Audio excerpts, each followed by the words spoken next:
Commissioners, this is the public meeting of February 23rd, 2016. Chair Srinivasan. Here. Commissioner Bland. Here. Commissioner Chapin. Here. Commissioner Chen. Commissioner Devonshire. Here. Commissioner Goldblum. Here. Commissioner Gustafson. Here. Commissioner Schmidt-Barron. Here. Commissioner Voss. Here. Good morning, everyone. Thank you for being here today. We're holding this public meeting to make determinations on the Commission's backlog of items that were calendared prior to 2010 that have been inactive, most of them for decades. The Commission's practice to keep items on the calendar under consideration for designation over extended periods of time, or what we call the backlog, has been long criticized, particularly as it pertains to the number of years properties remain in the calendared status without any action. Many of my predecessors have tried to manage this backlog and periodically have removed items that were deemed to not be priorities for a variety of reasons, including the level of alterations and opposition from owners and community and elected officials.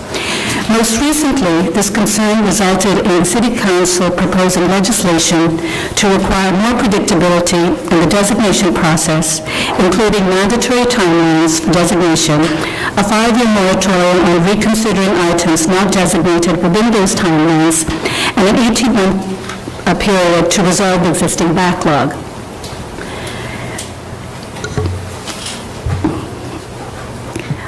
The Commission, even prior to the introduction of this legislation, had already made significant policy changes. I'm pleased to say we have brought to fruition 11 designations, including 4 historic districts that were heard in the last 5 years, amounting to close to 2,900 properties that are now protected. And we continue to advance the remaining, including the Park Slope Historic District Extension, which will be brought before the Commission in April of this year. Further, new calendared items have proceeded within swift timeframes from designation to vote, some within 2 months. However, I believe that it's important that the backlog of calendared items prior to 2010 be resolved, and as Chair, I made this difficult task a priority, as it is necessary to introduce good government practices, including efficiency, transparency, and fairness into our designation process.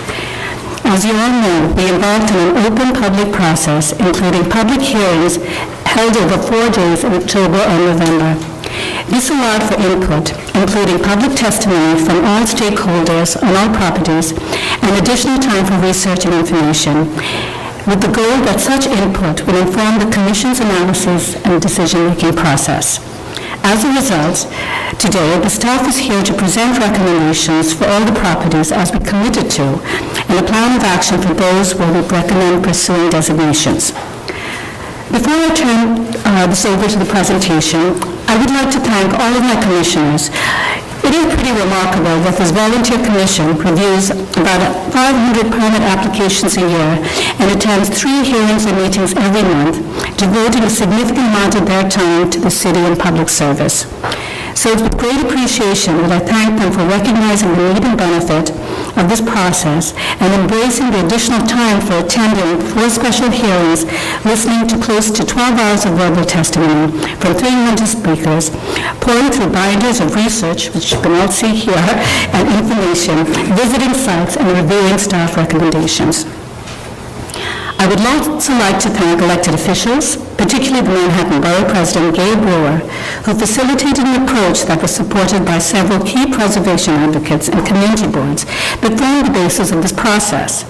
And finally, I'd like to thank all of you who participated in the hearings, including community boards, property owners, and of course, preservation advocates and other civic groups who have provided invaluable input. Before the presentation starts, I would like to just turn this over to Mark, who will just speak to some legal issues regarding our process today. Commissioners, I'd just like to say a few words about your authority to manage the calendar because you've determined that certain items are or are not priorities.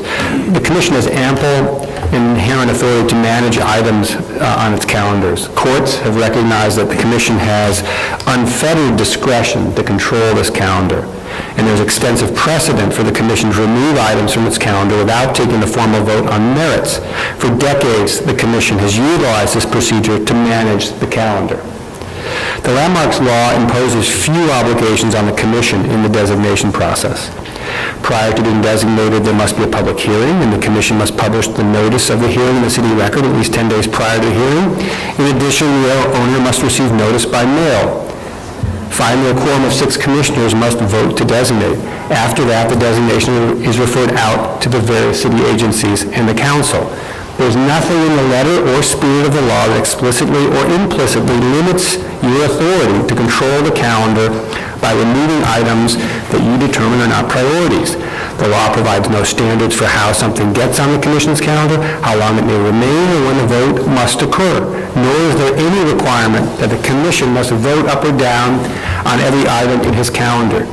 The law is not so mechanistic. In fact, it is the opposite, granting the commission broad discretionary powers to set priorities, manage the calendar, and accomplish the statutory goals as you deem fit. Thank you, Mark. Sarah? Okay, so Commissioners, as you know, in March of last year, we invited feedback from the public on how to address the backlog of calendared items. By the end of June, we developed a plan that was based on recommendations from the Manhattan Borough President, Gail Brewer, community boards, and various preservation advocacy groups. In July, we launched a transparent and fair plan to address the backlog that involved special hearings with a significant comment period and all of the research department documents posted onto the website. The plan also called for the staff to distribute and summarize all of the public testimony and prepare recommendations to the commissioners, to you all, in early 2016, and after considering the testimony, for the commissioners to make decisions on each of the items. The recommendations you will see today fall under one of 3 categories. 1, items that we recommend advancing toward designation with the goal to designate by the end of 2016. 2, items that we recommend be removed from the calendar based on their lack of merit. And 3, items that we recommend be removed from the calendar with no action. This recommendation would not be based on merit, and these items can be revisited in the future. In formulating our recommendations, we evaluated all properties comprehensively and considered several factors, including the level of significance and importance to the city, state, or nation, the existing condition and level of architectural integrity and effect of alterations, the amount of support from elected officials, particularly council members, property owners and the public, including community boards, preservation groups, and other civic or business groups, and also considered other factors, including whether properties are subject to other layers of protections from other agencies or instruments, or other site-specific issues. And finally, in choosing which items to recommend for designation, we looked at how these items fit within the agency's agenda to consider designations that represent areas with diverse architectural, historical, and cultural history in the city, and to ensure that designations in communities that are less well represented by landmarks. I'm going to give you a quick overview of the presentation and the recommendations before turning it over to Lisa. We will be recommending that 28 items be advanced toward designation by the end of 2016. This is approximately 1/3 of the backlog. This will include 2 in the Bronx, 6 in Brooklyn, 3 in Queens, 6 in Staten Island, and 11 in Manhattan. We will be recommending that 5 items be removed from the calendar based on their lack of merit, including 1 in the Bronx and 4 in Staten Island. And finally, we will be recommending that the remaining items be removed from the calendar with no action for reasons that will be explained in the presentation. And again, these properties may be revisited in the future. We will be presenting the recommendations by borough, and in the morning we will present the Bronx, Brooklyn, Queens, and Staten Island, and in the afternoon we will present the Manhattan items. The recommendations will present the reasoning and factors taken into consideration for each item. And with that, I will turn it over to Lisa. Thank you, Sarah, and good morning, Commissioners. The Bronx item consists of 5 properties, 2 churches and 3 houses. Research staff recommends that 2 items remain on the calendar, two items remain on the calendar and be prioritized for designation in 2016, Immaculate Conception Church and 65 Schofield Street. Research staff recommends that 2 items be removed from the calendar because they are not a priority, 6 Plowman's Bush and First Presbyterian Church of Williamsbridge. And finally, research staff recommends that 1 item be removed from the calendar based on merit, the Samuel D. Babcock House. Remain on the calendar to prioritize for designation in 2016. Staff recommends to prioritize for designation the Romanesque Revival-style parish church of the Immaculate Conception of the Blessed Virgin Mary, which was established in 1853 to serve German Catholics in the Melrose neighborhood of the South Bronx. LPC initially counted the entire lot, but the church is the most prominent and architecturally significant building in the complex, and while part of an ensemble, is both distinct enough and worthy of designation on its own. The church spire was removed, but that does not undermine the overall integrity of the church building and its prominence within the neighborhood. Staff will recommend a lot in part for the designation. Staff also recommends to prioritize for designation 65 Schofield Street, which was built circa 1860 as a farmhouse. It is one of the earliest and most intact examples of the transitional Italianate style on City Island and has associations with the Pells and Schofields, 2 prominent City Island families. The house has undergone a recent sensitive restoration by its current owners, and the addition we added is appropriate to the style of the house. Removed from calendar, not a priority. Research staff recommends that 6 Plowman's Bush building is not a priority based on council member opposition. Furthermore, the significance of the building has been diminished due to alterations. It was built circa 1867 in the Gothic Revival style, and alterations include a 2-story porch addition on the west side of the building and removal of label moldings. Councilmember Cohen has expressed opposition to designation, as has the Bronx Borough Historian and Community Board 8 in the Bronx. The owner was on the record in opposition in 2004, as were the Community Board and elected officials at that time. The architectural significance of the First Presbyterian Church of Williamsbridge and Rectory is nominal, and research staff questions whether it rises to the level of an individual landmark and therefore recommends not prioritizing it for designation. The eclectic-style buildings, built in 1902 and designed by architect John Davidson, are mid-block and modestly scaled and have little prominence on the streetscape and neighborhood. Removed from the calendar based on merit. Research staff recommends removing from the calendar the Italianate-style Samuel D. Babcock House based on merit. Built circa 1850 by the architect Thomas S. Wall, it once was a picturesque villa. However, it is now far too altered to merit designation as an individual landmark. Alterations include highly visible and detrimental rooftop additions and removal of many decorative details. The record has materials that document the extensive alterations. And just to point out, this is a more recent rooftop addition on top of the other additions.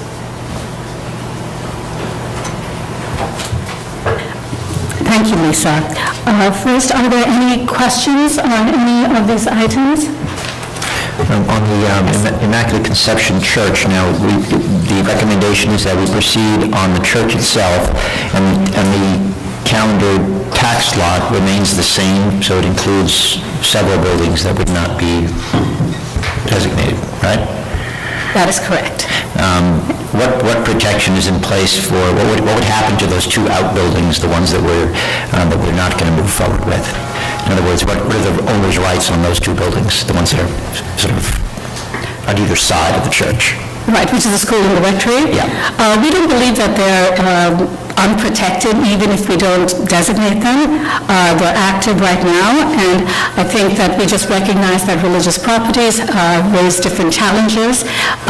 So I think there's no doubt that Immaculate Conception, just the church itself, is so desirable and worthy of being designated that the staff has recommended that we move forward with that piece of it. Right, and the other 2 buildings don't fall into the category of, we're not making a decision on those 2 buildings. Right. All we're doing is saying... Right. At this point, what we're doing is just we leave it on calendar, and I think the staff is recommending or alerting the commission that when it comes back for actual designation, at that time, we will consider whether the other two buildings should remain, and they're recommending that that would be taken off the calendar at that time.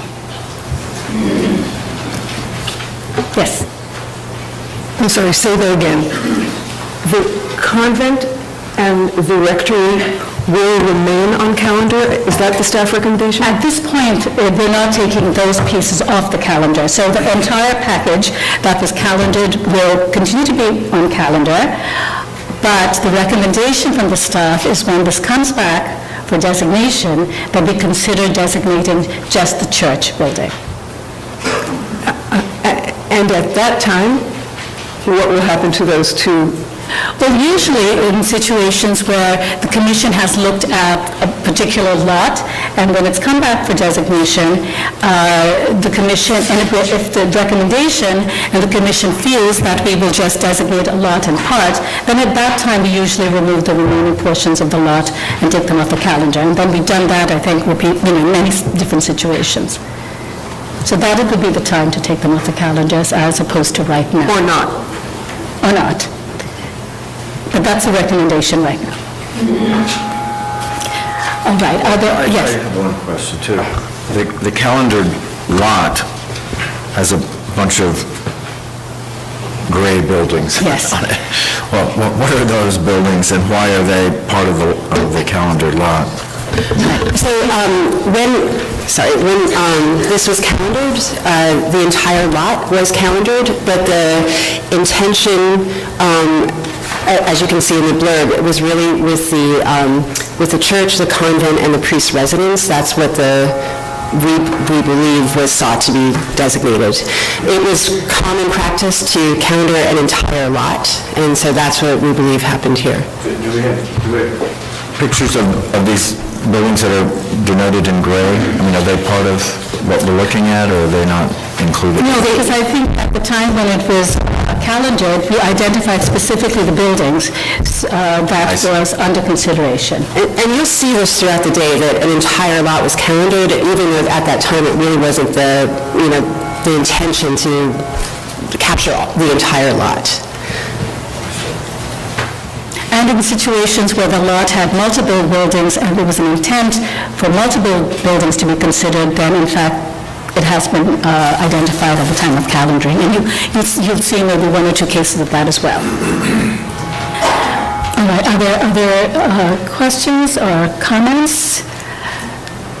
All right, if there are no other questions and comments, so in that case, I think the commission is fine with keeping the two items on the calendar.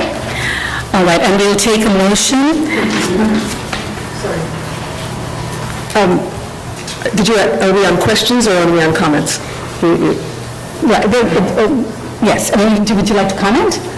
No, I do, I'm very pleased to hear that the rectory and the convent of the Immaculate Conception Church will be kept on the calendar, but I think it's important to state that the value and the meaning of the landmark is in its entirety, is in the way in which it occupies nearly the entire lot, and the legacy that it has contributed to the neighborhood, to the community in its assemblage.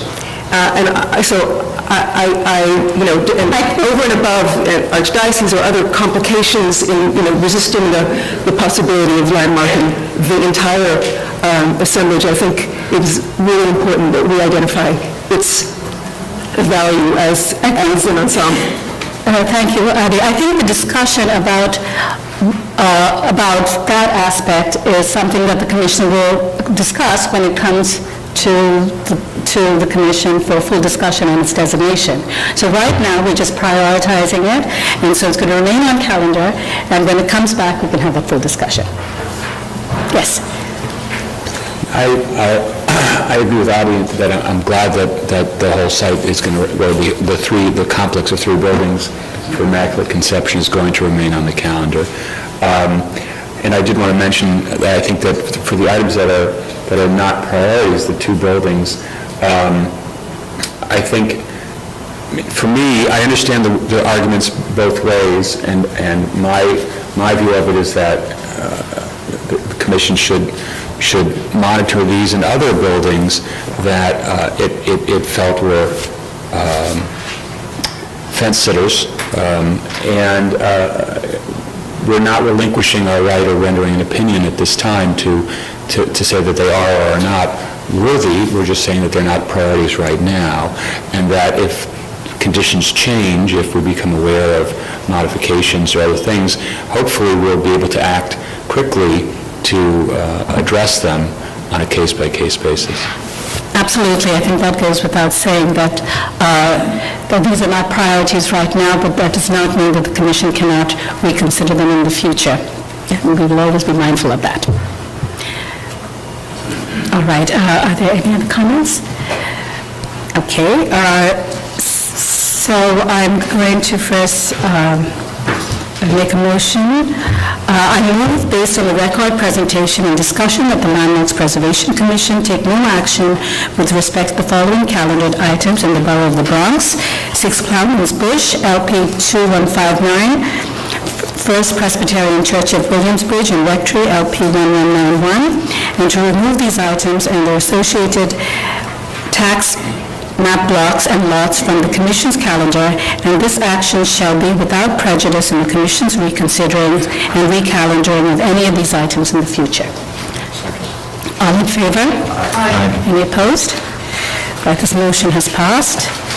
And the second motion is, I move, based on the record presentation and discussion, that the Samuel D. Babcock House, LP 0176, and the Borough of the Bronx Tax Map Block 5947, Lot 80, be removed from the Commission's calendar because the property does not at this time possess a special character or special historic or aesthetic interest or value as part of the development, heritage, or cultural characters of the city, state, and nation.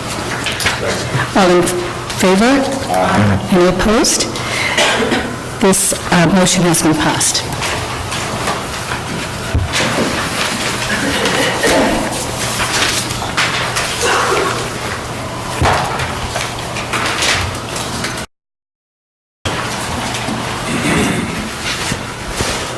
Commissioners, the Brooklyn item consists of 7 properties with a diverse range of typologies, including 3 churches, 1 commercial building, 1 house, 1 cemetery, and 1 infrastructure-related building. Research staff recommends to remain on the calendar and prioritize for designation in 2016 6 items: 183 to 195 Broadway Building, Williamsburg Trust Company Building, St. Barbara's Roman Catholic Church, St. Augustine's Roman Catholic Church and Rectory, Greenwood Cemetery in part, and Lady Moody Van Sicklen House. We recommend to remove from the calendar as not a priority the Coney Island Pumping Station. To remain on the calendar. Based on its architectural merit and contributions to the development of Williamsburg, staff recommends to prioritize for designation 183 to 195 Broadway. It is believed to be one of 4 remaining cast-iron buildings to remain on Broadway, which was once the main street of the independent municipality of Williamsburg, annexed by the city of Brooklyn in 1885. Built in 1882, it is the work of prominent Williamsburg architect William B. Ditmars, was finely ornamented cast iron produced by Atlantic Iron Works of Manhattan. This item generated considerable support at the backlog hearing, including from City Council member Reynoso. Staff also recommends to prioritize for designation the nearby neoclassical style Williamsburg Trust Company building, which is one of the most prominent buildings on Broadway. It was built in 1906 and designed by the prominent Brooklyn firm of Helmley and Huberty, which also designed the Prospect Park Boathouse, a designated New York City landmark. It is most notable for its 4 fully articulated classical facades sheathed in white terracotta. The building has served as the Ukrainian church in exile since they bought the building in 1962. The building has only a few minor exterior alterations, primarily associated with its conversion to a church. This item generated considerable support at the backlog hearing, including from City Council member Reynoso. Based on its exemplary architectural merit and prominence in Bushwick, staff recommends to prioritize for designation St. Barbara's Roman Catholic Church. The Spanish Mission Revival-style church is highly ornate. Along with the Williamsburg Trust Company building, it was designed by architects Helmley and Huberty and built in circa 1910. It is distinguished by a terracotta frontispiece in the form of a triumphal arch, 2 Baroque-inspired bell towers, and a large Renaissance-inspired dome. There have been few alterations, but there is severe deterioration to the terracotta surfaces in the frontispiece and the bell towers. Located in Bushwick, it has an active congregation. Councilmember Espinal has expressed concern that the landmark designation will place an economic burden on a parish with limited resources. St. Augustine's Roman Catholic Church and Rectory was designed by Parfit Brothers, one of the major architectural firms active in Brooklyn during the late 19th century. Built in 1888, the church and rectory are an example of the Gothic revival style. There have been few alterations, and the complex is undergoing a sensitive restoration. Commissioners, please note that the complex is located within the boundaries of the calendared Park Slope Historic District Extension 2, which staff will bring to a public meeting for a designation vote in late spring.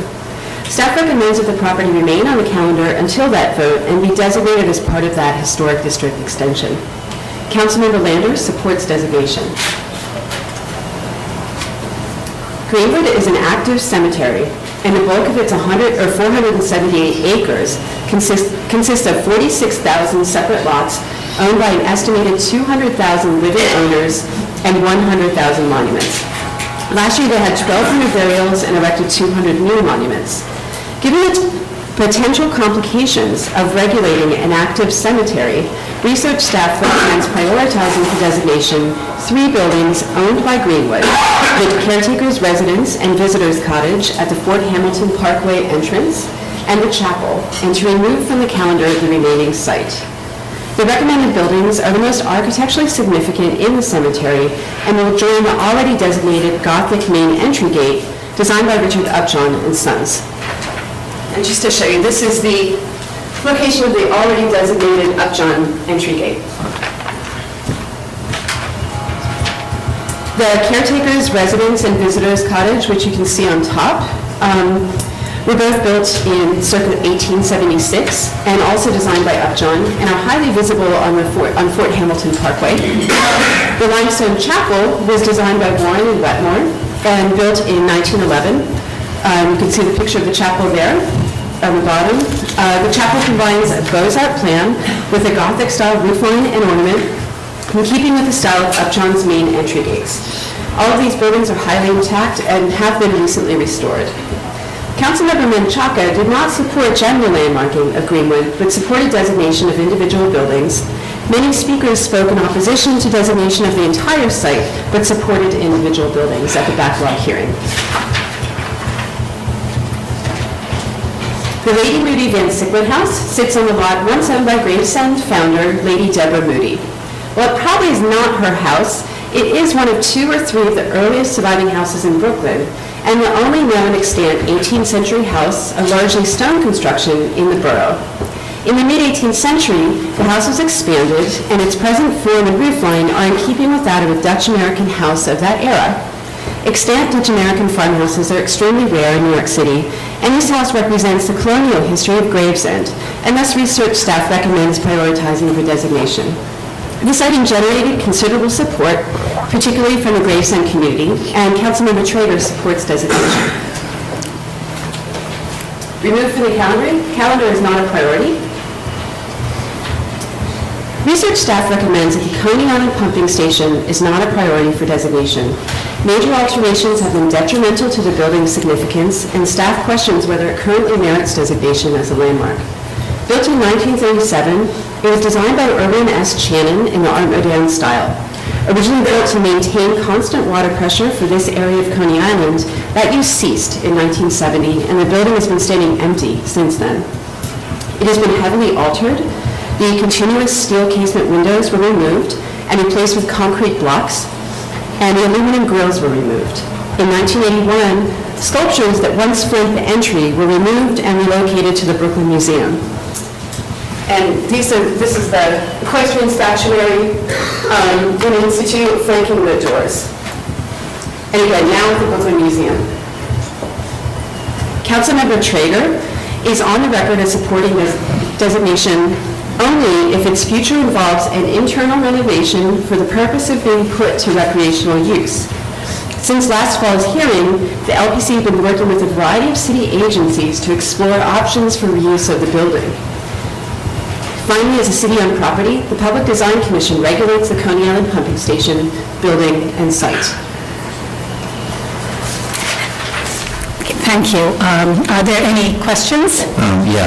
With regard to the Coney Island pumping station, I think I heard that because of the alterations, we think they were detrimental to the building's significance and that it doesn't merit designation as an individual landmark.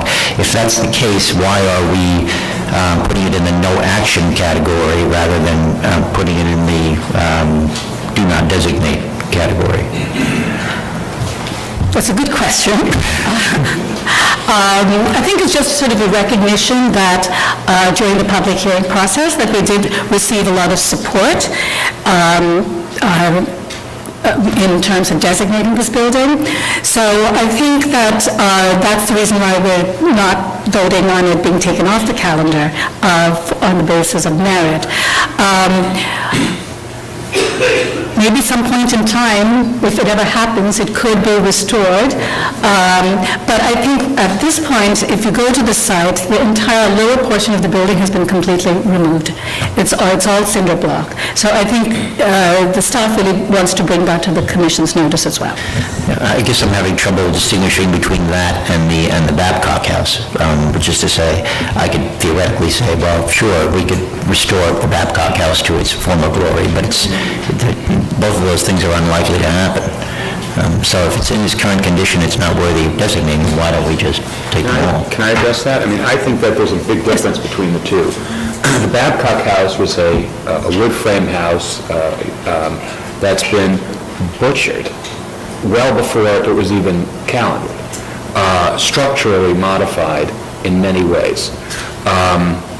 This building, I think this building is very easily restored, and yes, it's quite different than its original configuration, but the replacement of windows is something that this commission deals with on a weekly basis. So I don't think that it will be a heavy lift to bring it back, especially when the sculptures are available and possibly replaceable.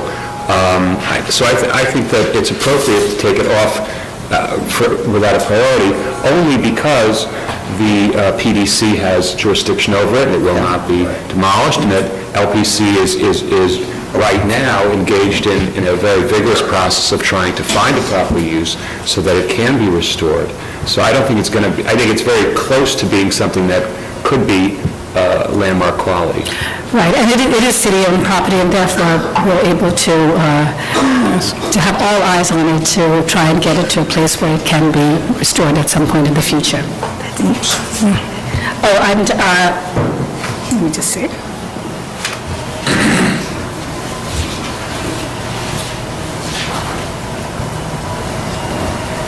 All right, and I just heard from EDC, and they've said that the city will assess the conditions of the building and investigate options to activate the site in the context of the surrounding community and in coordination with resiliency planning efforts, and we're happy to continue to follow up and let you know if we hear any specific. We're happy to follow up and hear your comments if we have specific comments in the future. Yeah, I'd like to ask, why though not keep it on the calendar? It is a building that's worthy of landmark designation, and even though there are other agencies that have a relationship to it, regulatory or otherwise, why not identify its value as a landmark? What is lost by doing that? Well, I think, first of all, the purpose of this sort of entire endeavor is to resolve the backlog in one of these three categories. So I think from that perspective, this is just not a priority for us. If we actually advance this to designation, it is likely to be turned back, but the council member really believes that this designation should be a part of the adaptive reuse of the building. And so I think it's just a matter of our own sort of allocation of resources. I think this is a building that actually we can draw a lot of comfort from, because in fact it is being regulated by city agencies, and we're engaged in that endeavor. Yes? I want to agree that we should keep it on the list and take no action, because since it's art moderne, it's really a form that we're kind of, the architecture is really in the form of it, not in the details, which kind of is what the Babcock House is, which is more of a Victorian thing where it's detail, and we've lost so much of the detail and the scale of that, whereas this one is, the form is the same. It's just the windows are gone, and that could be restored, and EDC is going to take over. So, yes, I think it's better to keep it on the list. Okay. So what is that, what are you saying, to keep it on the calendar? Well, we're waiting, not to keep it calendared, per se. So what then? It's not landmarking, no. I'm not It's understanding. no action. I thought we were doing no action. Right, this is, we're waiting for it on the list. Guess we can't designate. That's, I mean, no action means we let go of the thing. So I'm not understanding. I think, I took it more as we're still waiting, we're not doing something with it now, and later on, we can actually come back and do something with it. It isn't that it's gone forever, per se. Right, I think that's correct. I think that this is a city-owned property that EDC and DCAS is engaged in studying feasibility and thinking about what it would take to adaptively reuse this. That's the time when we should consider it, because at that time, we can also work with a council member and actually pursue designation that would be successful. So one of the things that we have taken into consideration in looking at all the properties on the list is to see where there are already other protections in place, and therefore is not a priority, and we're moving forward with the buildings that in fact don't have that level of protection, and that's really part of sort of the framework in which the staff has recommended. Again, I just want to make a point that if we could keep this on the calendar while that process unfolds, I think would benefit, making sure that we keep an eye on it and that it remains on our calendar so that no other issues can befall this building. Are the other commissioners fine with taking this off the calendar at this point? As recommended? Yes. Okay. So why don't we understand, Adi, your concern? So I move, based on the record, presentation and discussion, the Landmarks Preservation Commission take no action with respect to the Coney Island Pumping Station, LP 1130, in the Borough of Brooklyn, and to remove this item in the Borough of Brooklyn Tax Map Block 6965, Lot 125, from the Commission's calendar, and that the action shall be without prejudice to the Commission reconsidering and recalendaring this item in the future. Second, all in favor? Aye. Any opposed? Okay. This motion has been passed. All right, I just want to comment on one other item, which is St. Barbara's Roman Catholic Church. We did hear testimony from the church regarding their concerns about maintaining the landmark and its condition. And I think as an agency, we have always worked very well with different nonprofit and religious institutions. I think we've been open to their needs and their ability to maintain the landmark. And also we have considered replacement materials that address issues sometimes of cost. And I think we would want to continue to work with St. Barbara's on that. Yes, would you like to say something? Yeah, just a little further, I think, with the exception of St. Patrick's, I don't know of a church in the city that doesn't have fiscal issues right now. And now they do. until the next bubonic plague, I think that's going to be the case.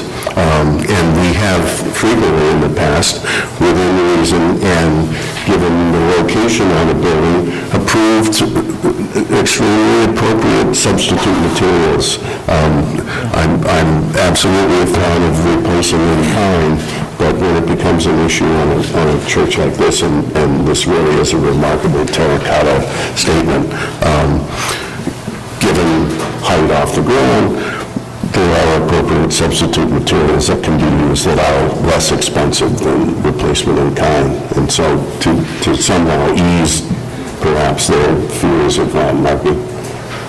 Thank you. Yes.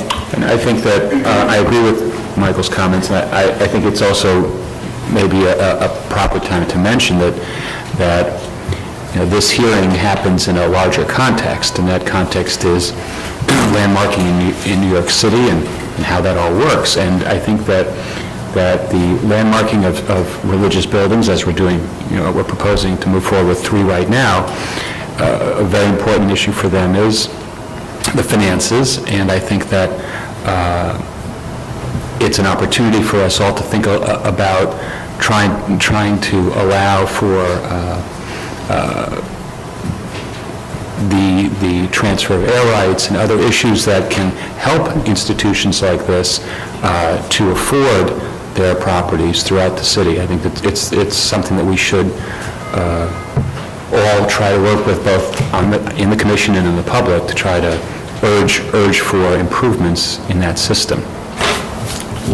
Yes. I just want to second those remarks, having been on the commission for quite some time and seeing that it has often been very, very difficult to advance with designation on religious properties. I think that I compliment the staff on having achieved some conversations so that we can move forward on so many this time. And I think they're terrific properties that need to be preserved, and we need to try to find, as we do in other cases with other owners, ways that we can get them to work with us and move forward on designation. So I think it's a great progress, actually. Thank you. Yes, Fred? No. Okay. All right, so we can go to the next section.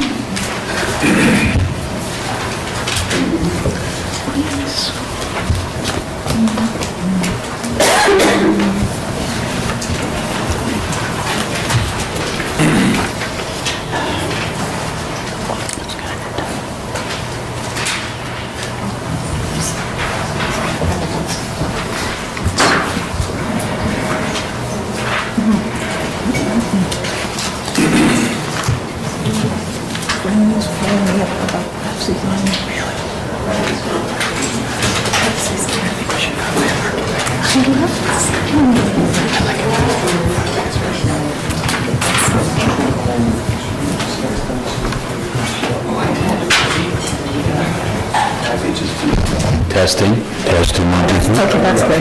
I gotta get...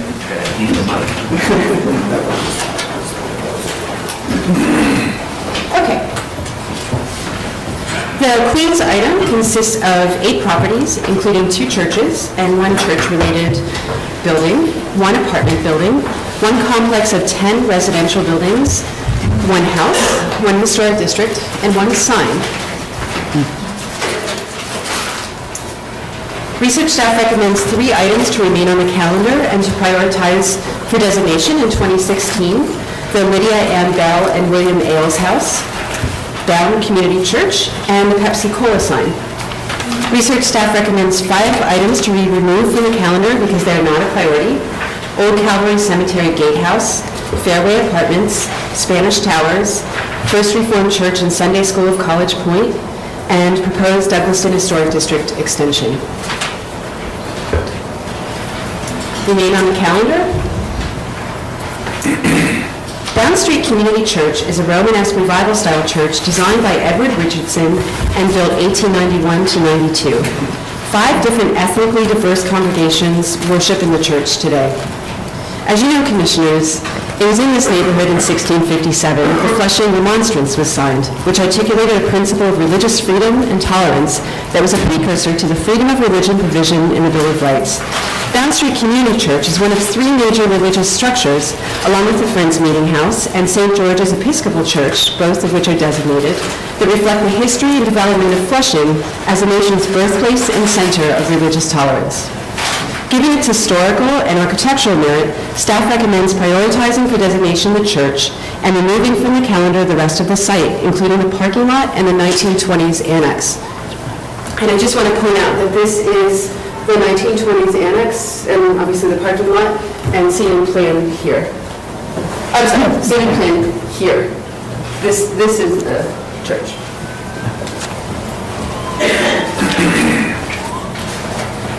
Councilmember Koo supported designation at the backlog hearing.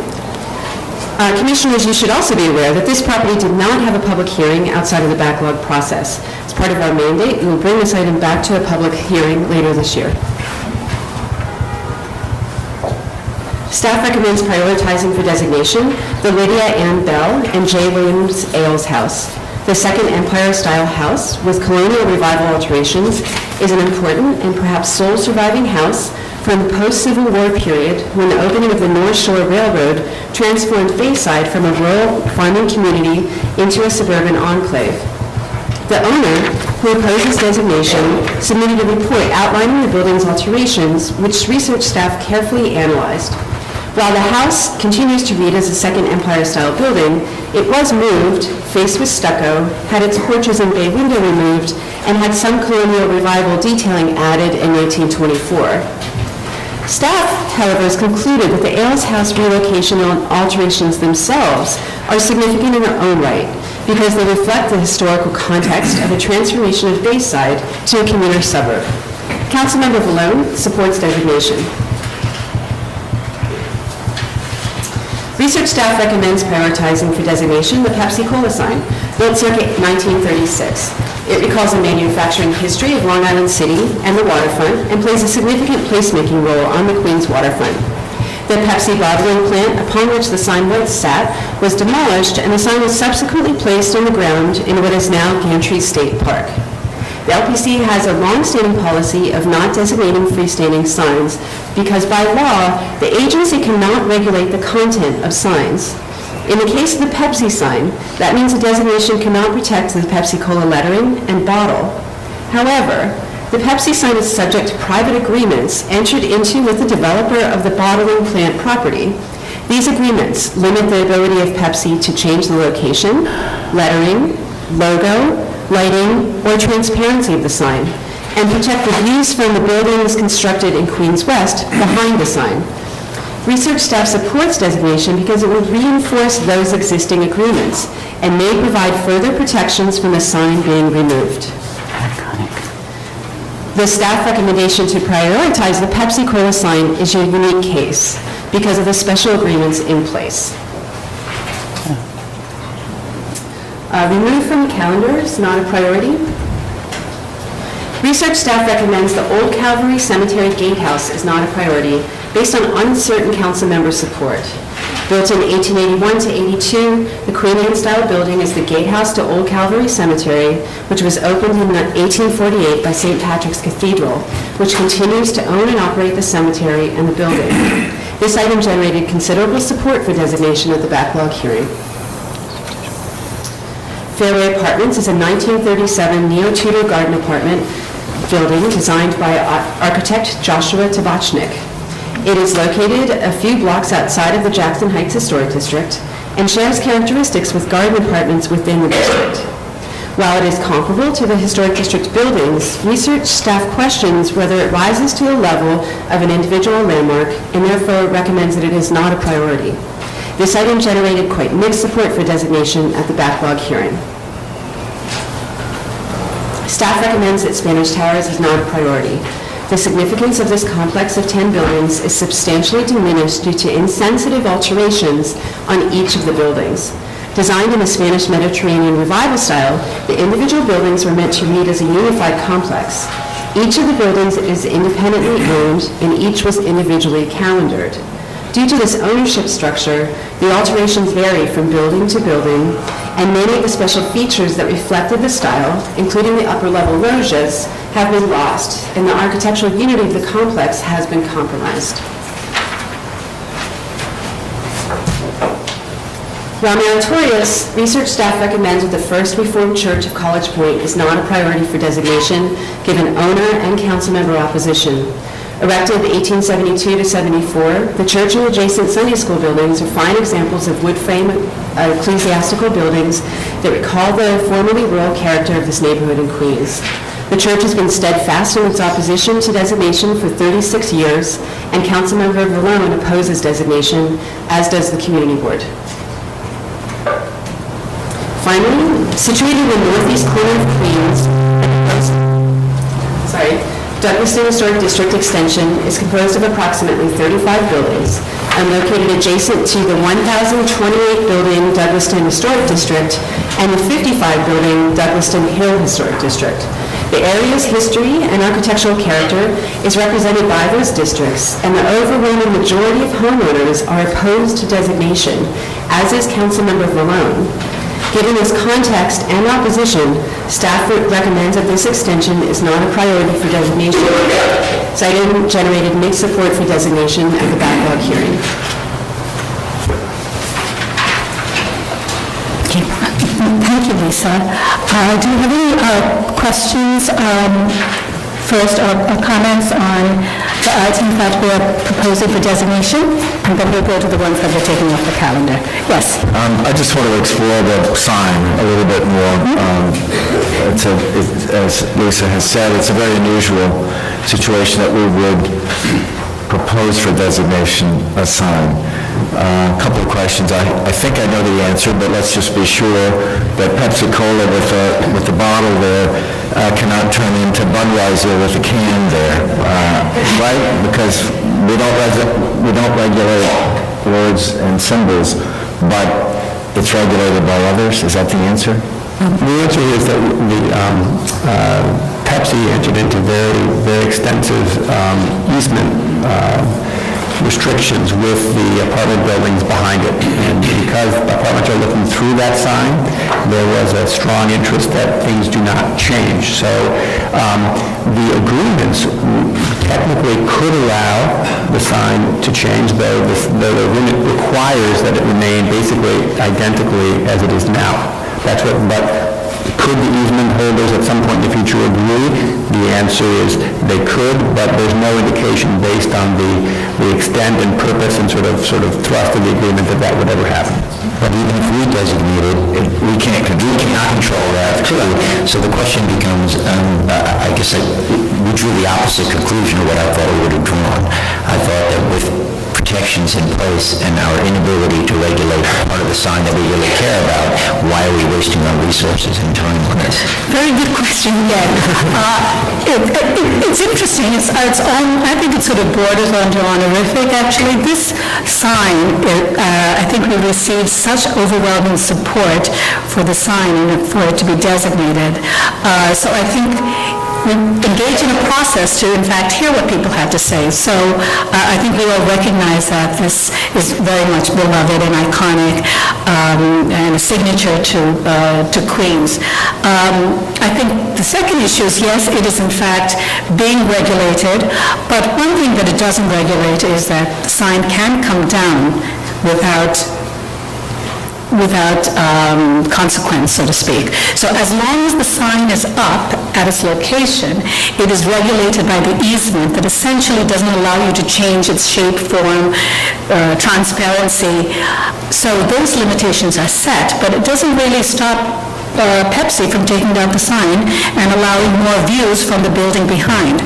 So I think in those situations, really, that's where we sort of step in, which is if the sign had to come down or we relocated, it would come before us. But to Fred's question, Yes. if tomorrow Pepsi were to say, I'm not paying for that sign anymore, and Budweiser were to come back with a beautiful diagram that was able to fulfill the other easement requirements, we would be approving the Budweiser sign. We couldn't stop them. Right, yeah. That's correct. We would not be able to stop them, and we could make a determination at that time whether we wanted to continue regulating this sign. But we could keep in place that beautiful black frame behind it. Correct. Yeah, as the chair said, this really borders on the honorific. There are other beloved yard signs, one of which I was involved with before I became a commissioner, Domino, was not landmarked.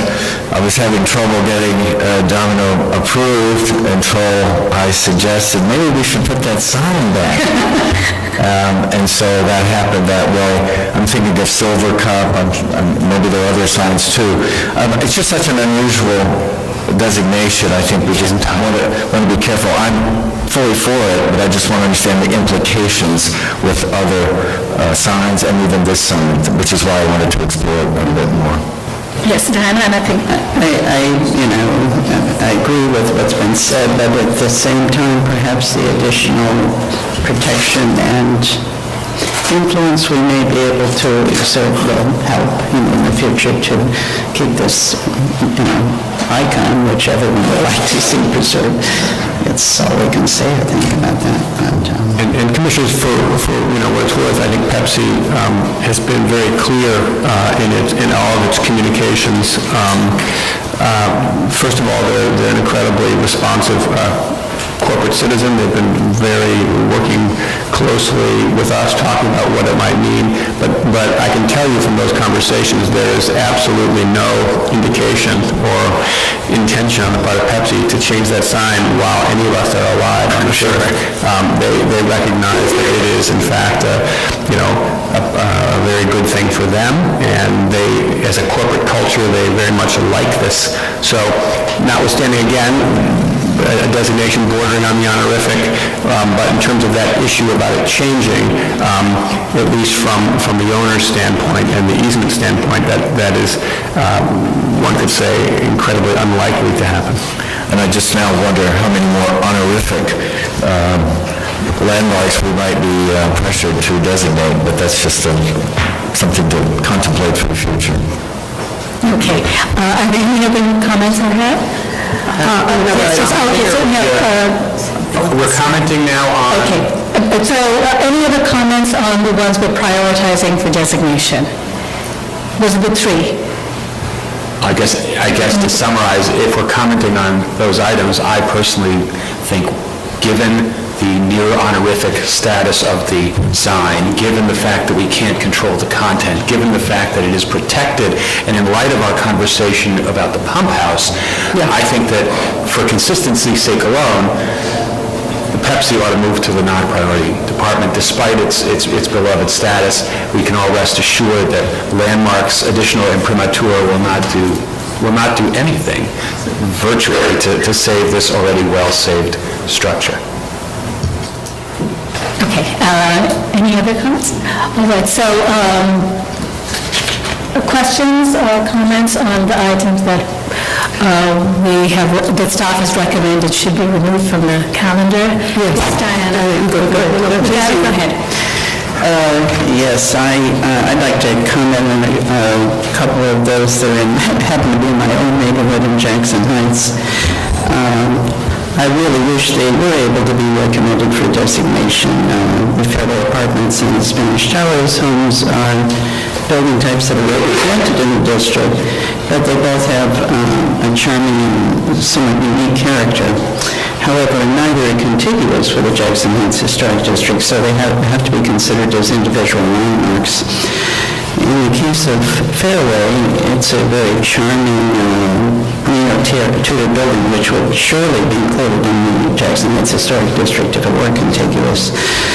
But I can't really argue at this point that it rises to the level of an individual landmark. It's a situation we often encounter throughout the city with worthy buildings which aren't in the district itself, in the envelope, but are not of sufficient individual architectural merit to be an individual landmark. I think in order to justify this for Fairway, we would have to see some additional research which really demonstrated this is a notable example of this type. In the case of Spanish Towers, unfortunately there have been a lot of substantial alterations to this complex which are 10 individually owned buildings. And which are in the Spanish Mediterranean revival style. I hope that maybe current and future owners might be persuaded to preserve some existing details and restore some of the former ones of the original character, so that we would be able to revisit this and consider them for designation in the future, because they are very nice little complex of buildings I'd love to see included, but I can't. Right now, I don't think they're an individual. I could see them as an individual landmark at this point. Yes. May I just ask one question about the Douglaston district? I guess I'm addressing this to Sarah. The extension is immediately adjacent to a district that's existed for quite a while.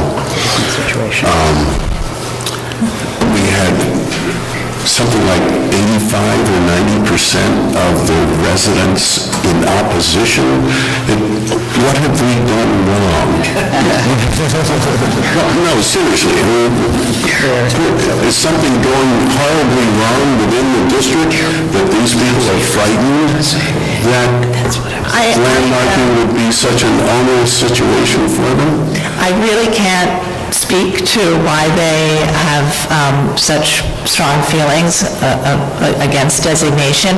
I would say that the existing district is pretty successful, and the commission has issued, thousands of permits there, and we have both at public hearing approved extensions and new buildings, as well as a lot of staff level permits for everyday changes.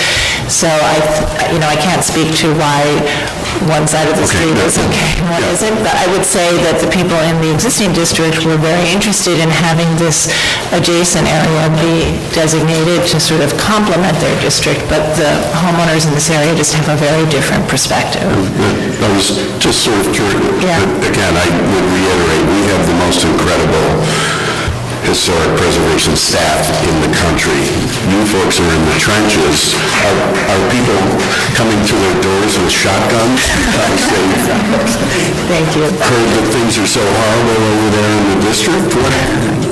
It's really puzzling. I can't All right, so we keep up the fight. We do try to do a lot of outreach meetings and try to, spread the good word about designation and all the benefits that go along with it, but, we'll continue to work on those outreach efforts. Speaker trucks won't work, driving. Food trucks. All right, yes, Addie?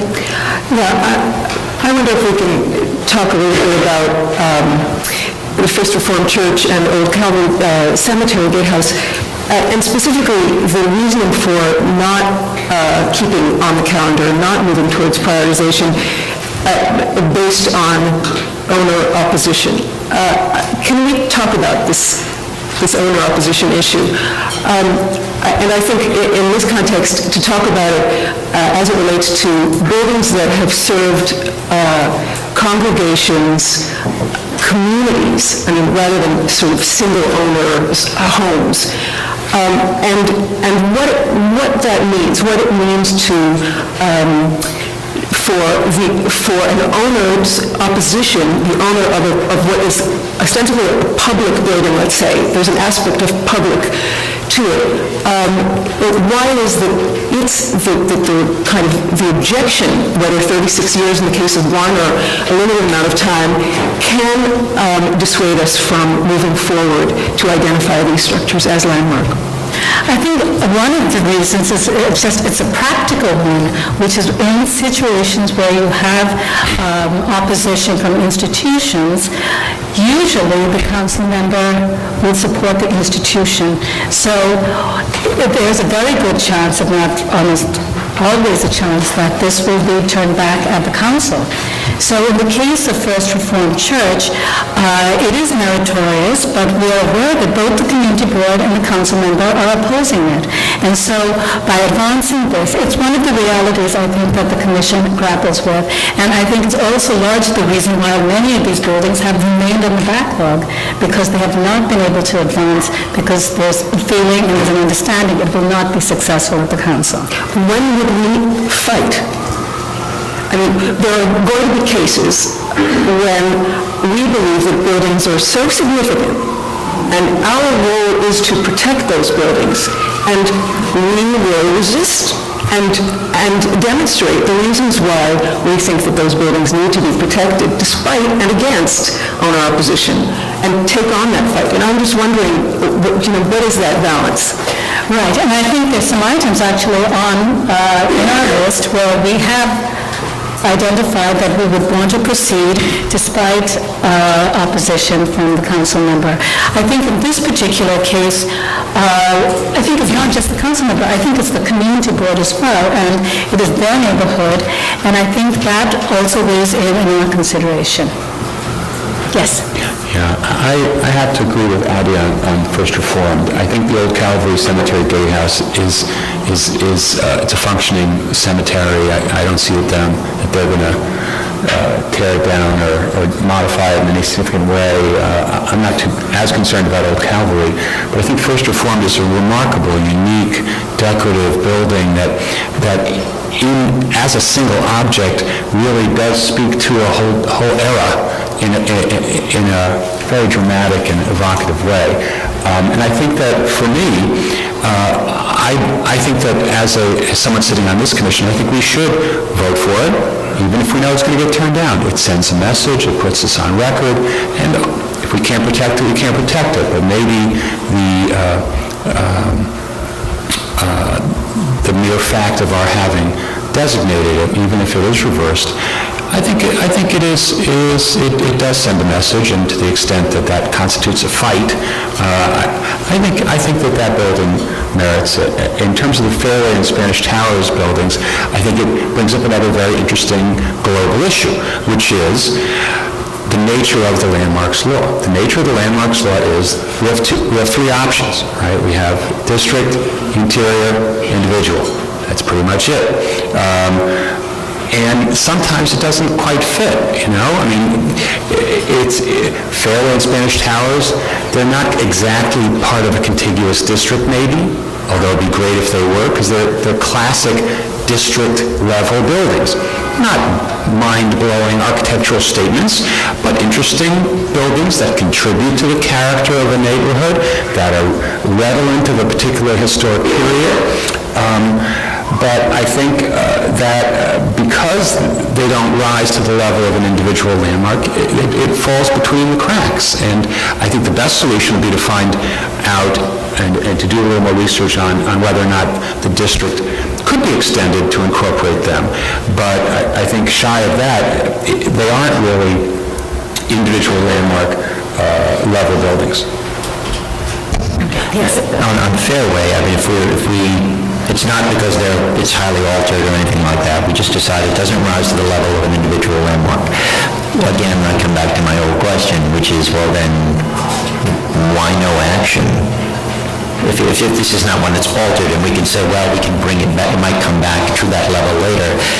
Spanish Towers is the opposite, which is Spanish Towers has been altered so much that you could say, if you make the changes, right, if somebody someday does, you want to keep that out there, you don't want to make a decision about it.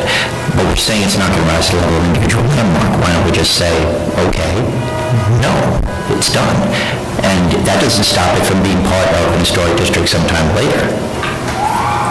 Right. So do you want to answer that question? I mean, I can answer, but... Okay, it's just that I think there are a couple of things here. One is that this is a particular style of apartment building, which is a studio style.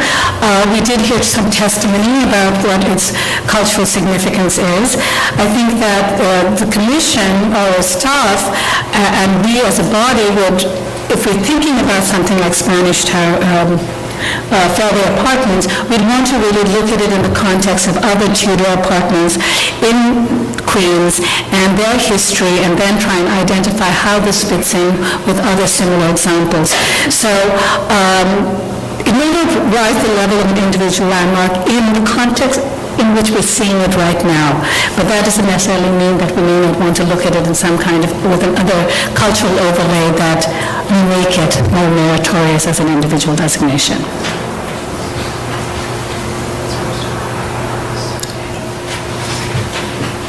Okay. All right. And I just wanted to go back to the First Reformed Church, and I think that It is meritorious. It is a church with limited means. I think that when we move forward with buildings where we're testing the waters, I think those choices that the commission makes are important as well. And so I have some reluctance to take forward a building which is essentially a religious institution. I think you noted that religious institutions there are lots of challenges out there in land use law, and I think that we should really pick and choose the ones that we want to pursue and take to the council if we feel that it's going to be defeated in the council. Are the other commissioners okay with taking off the first reform from the calendar? I know you're, okay.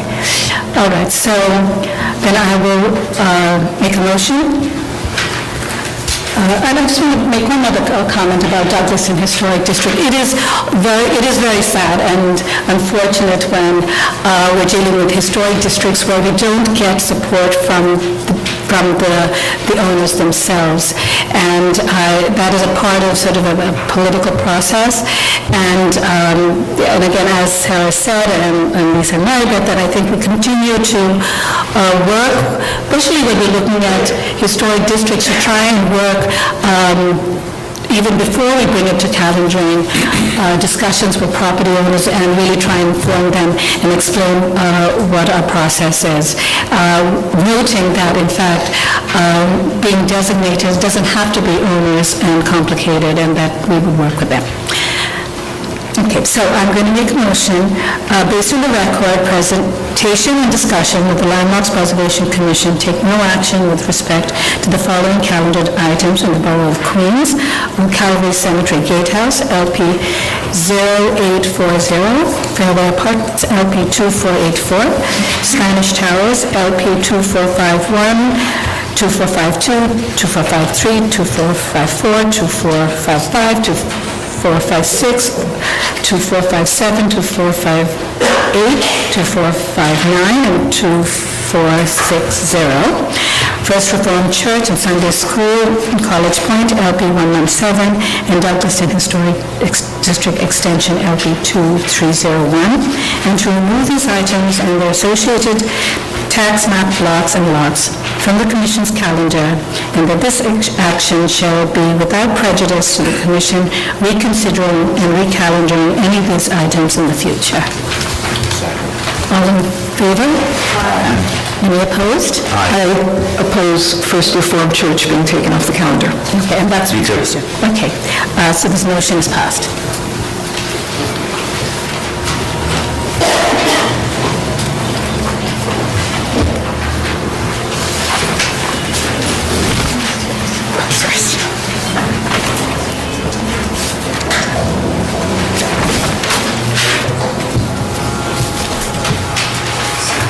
The Staten Island item consists of 26 properties, 17 houses, 4 churches, 1 school, 1 mausoleum, 1 graveyard, 1 lighthouse, and 1 historic district. The Commission's ability to designate properties in Staten Island has been limited due to overwhelming opposition to designation by property owners and their council members, who have the power to disapprove designations at City Council. Research staff recommends that 6 items remain on the calendar and be prioritized for designation in 2016. 92 Harrison Street House, George W. Curtis House, St. John's Protestant Episcopal Rectory, Vanderbilt Mausoleum and Cemetery, Braun Cottage, and Princess Bay Lighthouse and Keeper's House.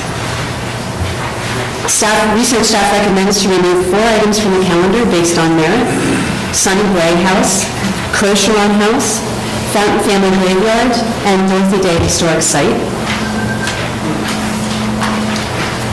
Research staff recommends that the remaining 16 items be removed from the calendar because they are not a priority, due in large part to owner and council member opposition, and I will go over each of these individually. Remain on the calendar, prioritize for designation. Staff recommends to prioritize 92 Harrison Street House, a Greek Revival style house built circa 1853, It is a rare surviving mid-19th century house with a high level of integrity and recalls the period when Stapleton was an important business center, transportation hub, and one of the most populous villages on Staten Island. The George W. Curtis House is a transitional Italianate-style house with Greek Revival elements built in 1859. The house has associations with the abolition movement in New York City as the residence of noted literary figure and abolitionist George W. Curtis and his wife, the former Anna Gould Shaw. It was a gathering place for leading figures in the arts, politics, and social reform movements of the period. The house has undergone a recent and very sensitive restoration by the current owners. The Curtis House is meritorious for its architecture and cultural associations, and therefore staff recommends prioritizing it. Braun Cottage is an important reminder of a time when the South Shore of Staten Island was a rural outpost. Research to date confirms that the building dates to as early as 1840. However, staff believes that this may be an 18th century farmhouse. The house is well maintained and sited on a large parcel in what is now Blue Heron Park, preserved, and designation has supported both New York City Parks, which is the owner, and Councilmember Borelli. Staff also recommends for designation 3 sites related to Staten Island civic history. St. John's Protestant Episcopal Church, a designated landmark, was built from 1869 to 71 and was designed by Arthur D. Gilman, a nationally significant architect. The Queen Anne-style rectory was built after circa 1874 and is attributed to the same architect, and staff believes it is meritorious in its own right. The church supports designation of the rectory. Vanderbilt Mausoleum and Cemetery is one of the few surviving works in New York City of architect Richard Morris Hunt, the foremost architect of his day. It has associations with the Vanderbilt family, one of New York City's most powerful families, who continue to use the mausoleum and adjacent burial areas. The landscaping is designed by Frederick Law Olmsted, who collaborated with Hunt on other projects. However, while the mausoleum has extremely high level of integrity, most of the original Olmsted paintings have been replaced, and none of his design is readable. Designation of the mausoleum is supported by Councilmember Mateo and the Vanderbilt family. Commissioners, please note that in 1980, the entire lot that contains the mausoleum was calendared, which is very large. At the designation vote, staff will recommend designation of a lot in part to include the mausoleum, esplanade in front of the tomb, driveway, and entry gate. And just so you see, this is the entire lot next to Moravian Cemetery, and the entry gate, the drive, the esplanade, and the mausoleum itself are what we're recommending for designation. At the backlog hearing, designation of the Vanderbilt Mausoleum and Cemetery had widespread support. Princess Bay Lighthouse speaks to the island's maritime history and its important location at the gateway to New York Harbor. The lighthouse, keeper's house, and auxiliary building were built in 1864 on the highest point along this part of Staten Island shoreline to meet the needs of New York City's burgeoning shipping industry. Designation of the lighthouse has widespread support, and Councilmember Borelli supports it as well. Commissioners, you should note, again, the calendared site is very large, encompassing 200 acres of state parkland. At the designation vote, staff will recommend designation of a lot in part to include the lighthouse, keeper's house, and auxiliary building. And again, this is the 200-acre lot, and these are the properties that we're referencing.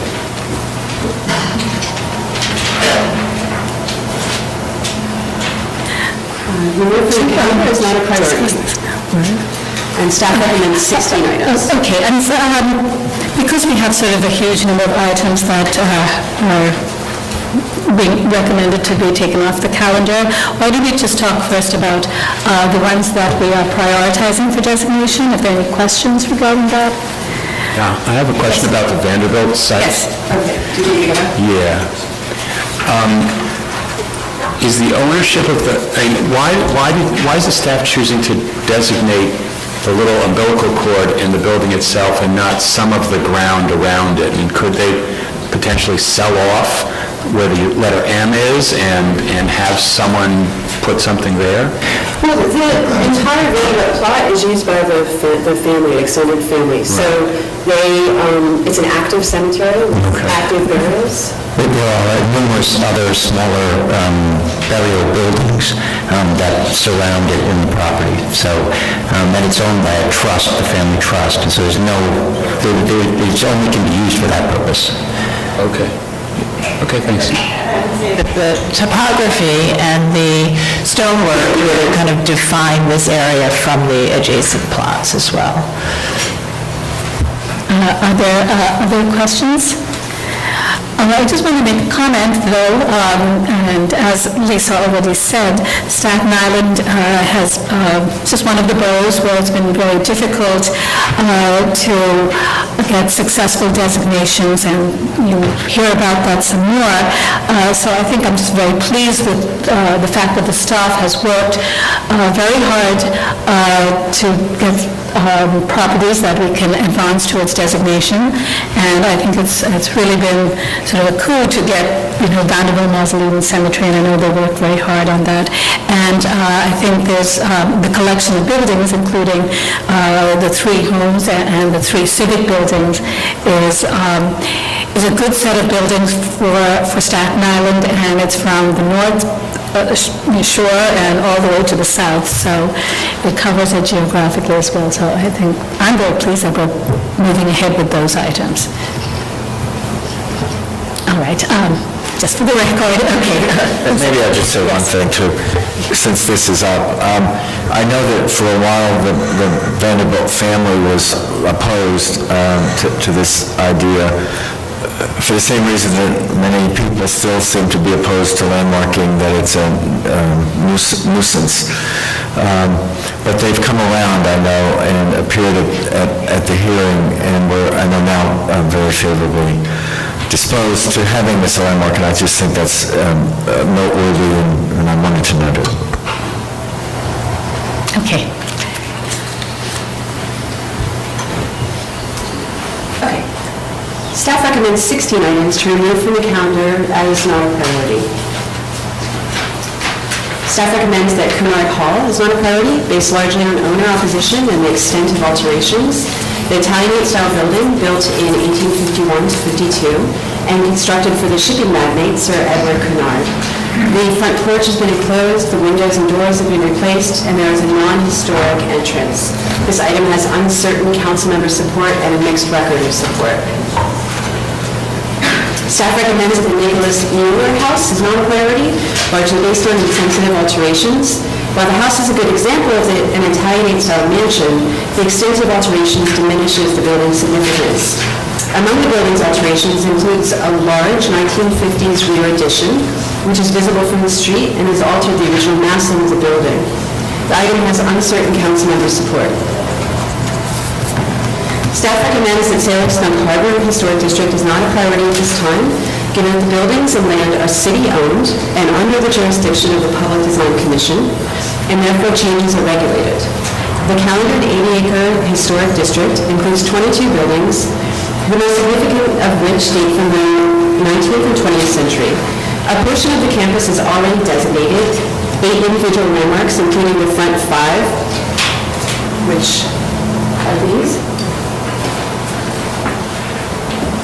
And they are the most prominent Greek Revival buildings. The 1855 chapel, gatehouse, and iron fence are also part of the designated site. This item has uncertain council member support.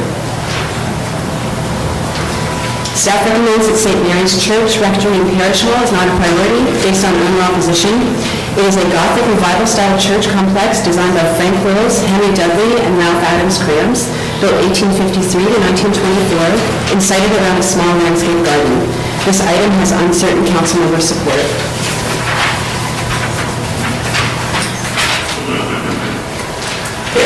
St. Mary's Roman Catholic Church and Rectory is not a priority based on uncertain council member support and its comparative merit. The Italianate-style masonry church and rectory was built in 1855.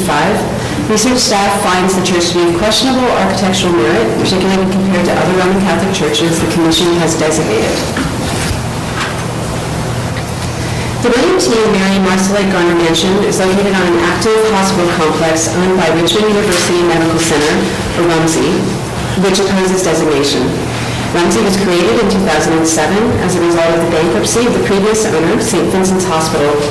The hospital, which has been designated a vital access provider by New York State and is one of 2 full-service hospitals in Staten Island and the only one not located in an evacuation zone. Hospital buildings built adjacent to the Garner Mansion have diminished the sense of a freestanding mansion, and the primary visible facade is now the side of the building as opposed to the front, and you're seeing the side here. While the Second Empire Style Mansion built 1859 to 60 may be meritorious, given owner opposition and uncertain council member support, it is not a priority at this time. Woodbrook, also known as the Jonathan Goodhue House, is an Italianate-style house built by an unknown architect in 1841. The building has extensive alterations. It was resided in aluminum and is not clear how accurately architectural details were recreated. The Children's Aid Society, which owns the building, is in opposition to designation. Given that lack of support and the extensive alterations to the building, staff recommends that this is not a priority. This item has uncertain council member support. Staff recommends that Lakeman House is not a priority based on owner and council member Mateo's opposition. Built of irregular fieldstone in the second half of the 17th century, this farmhouse is an example of the Dutch colonial style in its materials, massing, and roof lines. In 2001 to 2002, the house was extensively renovated. Staff recommends that the Nicholas Kilmer Store residence is not a priority based on Councilmember Borelli's opposition. The circa 1873 Second Empire style store and residential building was built for Nicholas Kilmer, the provisioner to the Kreischer factory workers. The porch has been altered and the facade has been resided. Staff recommends that the Richmond County Country Club is not a priority based on the extensive alterations and Councilmember Mateo's opposition. The club building is an Italian-style house built in the mid-19th century and has been in use by the Country Club since 1897. The building's significance has been diminished by extensive alterations. Staff recommends that the school district number 3 building is not a priority based on the extensive alterations and Councilmember Mateo's opposition. The school building is a vernacular-style building circa 1870 and enlarged in 1896 when Staten Island had its own school system. Alterations to the building negatively impact its significance. Staff recommends that 122 Amavette Street House is not a priority based on the extensive alterations and Councilmember Borelli's opposition. It is a vernacular-style house built circa 1790. While it is an old house, it has been very heavily altered. The owner is opposed to designation. Staff recommends that 3833 Amore Road House is not a priority based on Councilmember Borelli's opposition. The house is a relatively intact example of an 1840 Greek Revival-style farmhouse. The owner is opposed to designation. Staff recommends that 5466 Arthur Coe Road is not a priority based on Councilmember Borelli's opposition. Built circa 1852, it is an unusual combination of Greek Revival, Gothic, and Italianate styles. The owner is opposed to designation. And staff recommends that 6136 Angelo Road House. It is not a priority based on Councilmember Borelli's opposition.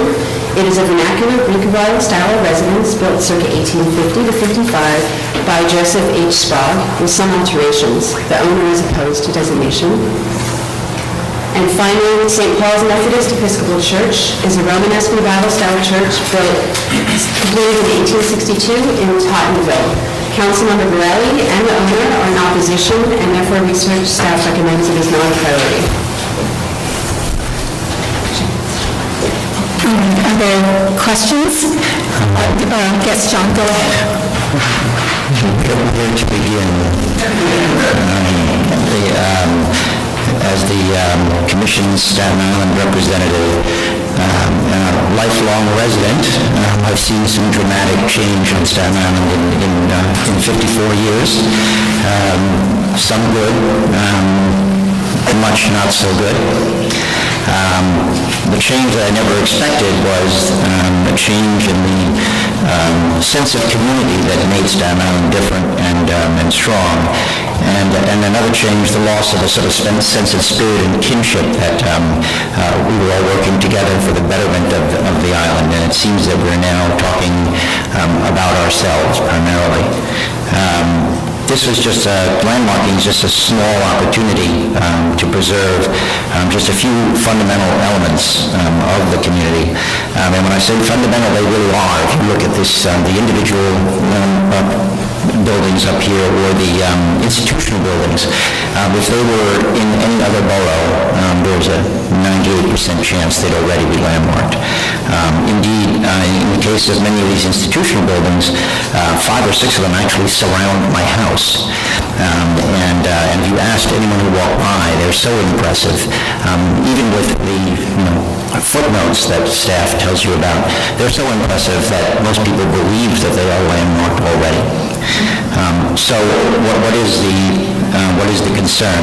I understand that our owner opposition and our city council people, and here's a neat footnote about Staten Island, we actually do have 2 parties there, and in the case of landmarking, they agree with one another in opposition. How bizarre. But as for these buildings, even with the alterations to the Garner Mansion, when you look at it, I just drove by it this morning on my way here, and I have to stop and stare at this thing to appreciate how tremendous this building is. Now, when we heard testimony, I think what we heard over and over is that we were told repeatedly that whether it's an individual homeowner or it's an institution, I am a good steward of this building. Well, unfortunately, that may be true, and I hope it is true, but the problem is that once every 5 years we have a story about another building in Staten Island falling down or being torn down and seeing the records wall. So do I think that this is going to happen to all of these 16? The answer to that is no, but I would not be shocked if, despite all protestations to the contrary, that we do lose 1 or 2 of these. That said, these buildings will not be forgotten, which is to say they are not being rejected. It is my fervent hope that things will change, that our elected officials will be able to work with these landowners to facilitate preservation and possibly landmarking someday, and not be working together in opposition.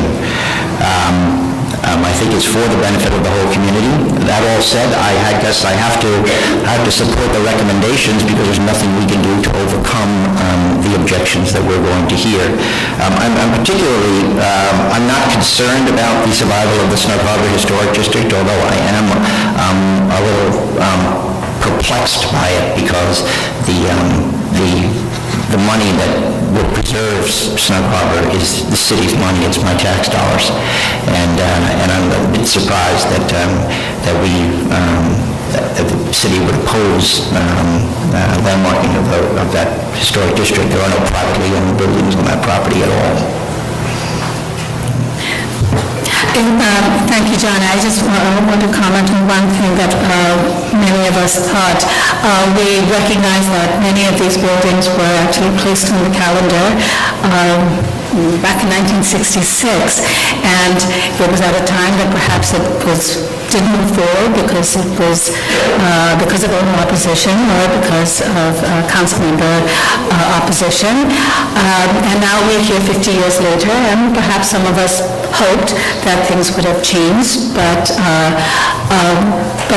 this process that we engaged in, which was to have these public hearings and to hear again properties that have not been on everybody's radar, actually was a very good thing.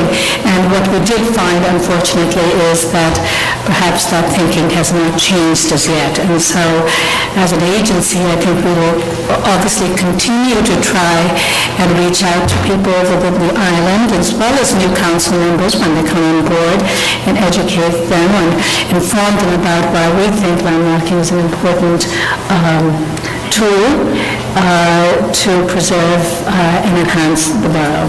Yes? Can I just ask a question about Snug Harbor? There are many buildings that are already protected on the site. It is protected by PDC, but I imagine that LPC's input and oversight has benefited the buildings that are designated. I hope that that's the case. So why would we distinguish between the front bunch and the back bunch? What's the, we're not, what's to be gained from not landmarking the balance of the site? I guess I just don't understand that.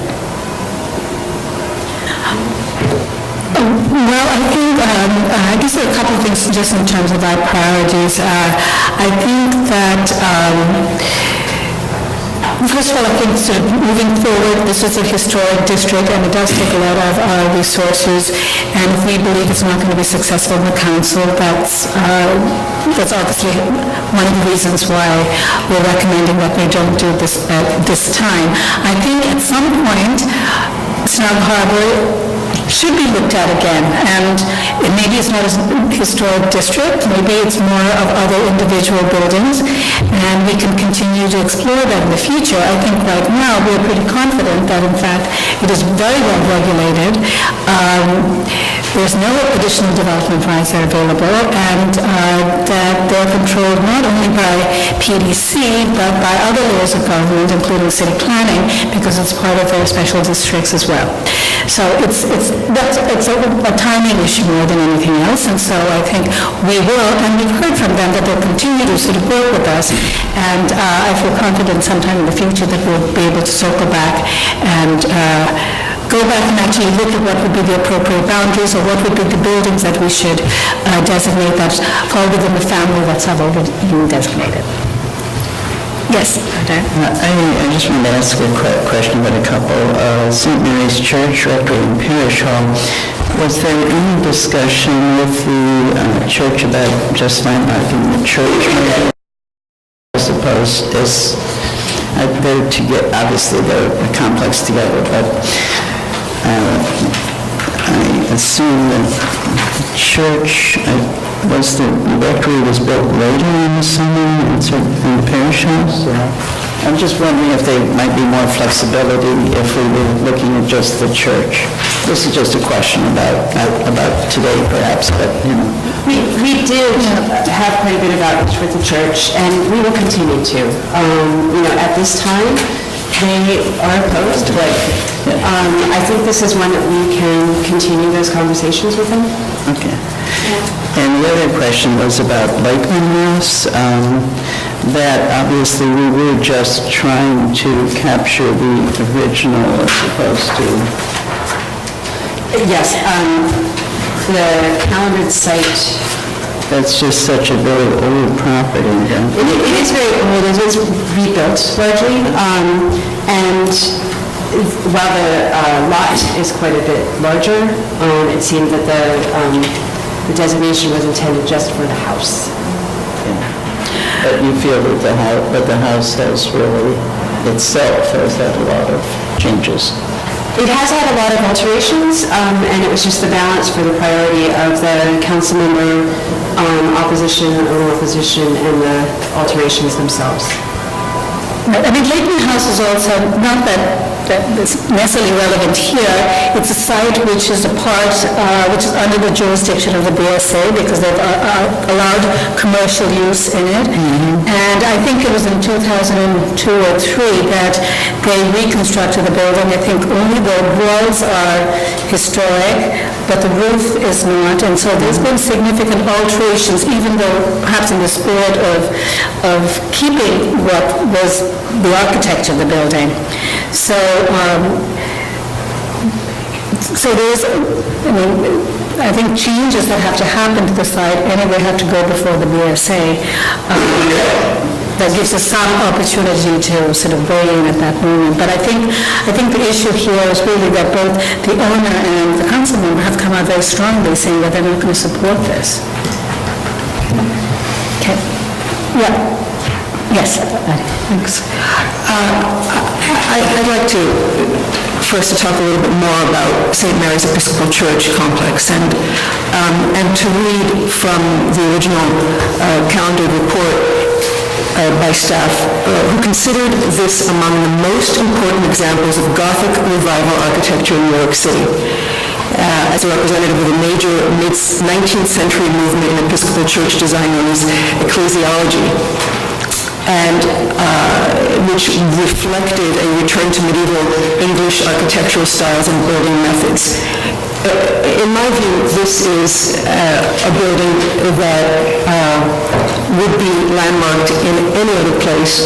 We could not see rebuilt if demolished or injured in any way. So I think that this is one building which we need to continue to keep on the calendar as we work with the community and with the council member to help to have them understand how significant it is and how important it is to identify the building as landmark. Okay. Other comments? Yes. I have a follow-up on that. I know that the important, I want to just comment on what John has said it all for your own borough and the sadness I think that we all feel about so many being held off because of political reasons. But I'm not sure that we can do anything about it. I want to make a second point that some of them that we've been held off, I think, don't rise to either through changes or maybe just good but not great individual buildings, and I think we should acknowledge that. It's not all politics. But third, I want to follow up on what Addie has just said about St. Mary's, and re-emphasize this word priority. We are prioritizing 28 perhaps today, to burden our staff with an extraordinary amount of an additional work to get to a vote on all of these, as I understand it, by the end of this calendar year. That's sort of the priority. But there might be some that we should keep on the calendar, as was just suggested by Anne, not to burden you this year. St. Mary's is not going away.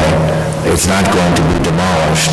But maybe a building like that should be considered for keeping on the calendar for, say, prioritizing the next year or something like that. In other words, it's not without a priority. It just doesn't have the same sense of priority that maybe the rest of the group does. So, The good news for both of you is that my house faces St. Mary's Episcopal Church. So if anything is going to happen to it, I will know before anyone else does. Yes. And for me, I'd like to know a little bit more about Lakeman House, because the date 1675 is virtually prehistoric for New York City, and I think that even though it has been significantly modified, there can't be more than a handful of buildings in the 5 boroughs that date to that period. And I think it's, if we're gonna make a statement, even if it's a Pyrrhic one, I certainly think 1675 might merit that. I'm sorry, Michael, which one? Okay.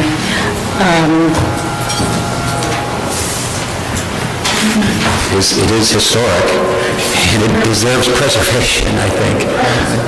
Yes. I think I've expressed my reservations about that one as well. I have, Addie earlier expressed her fear of a building that has access by the general public. My greater fear is a building that's owned by a private party who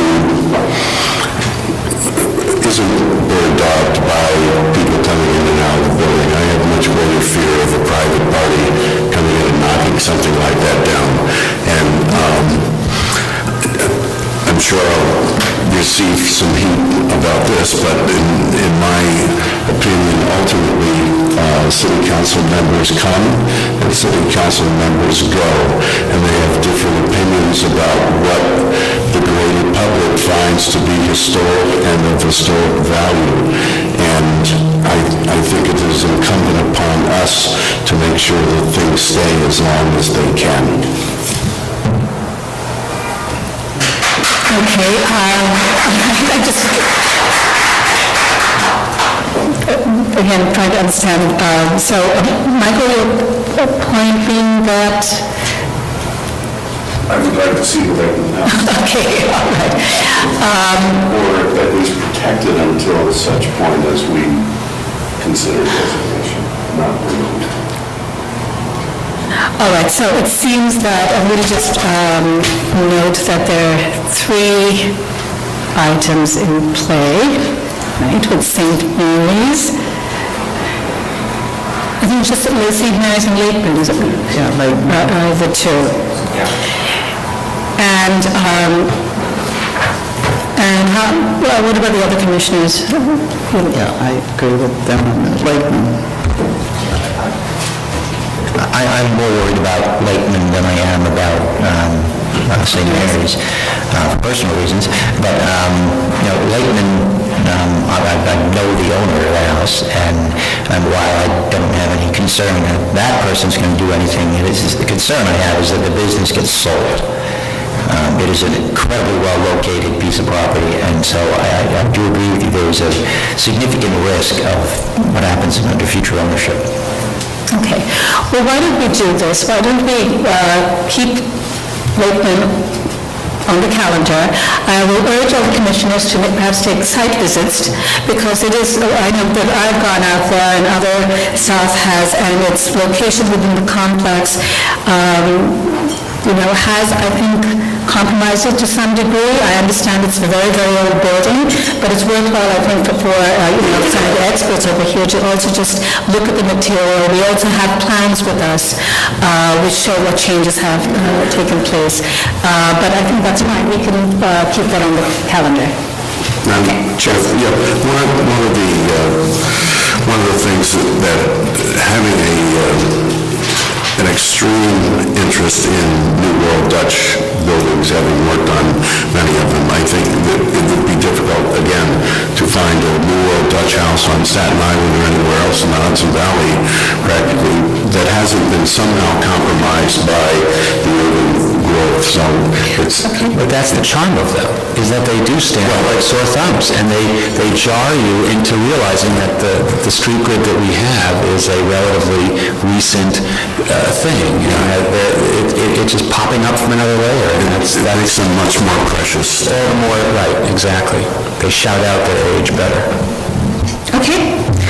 All right, so are we fine with everything else?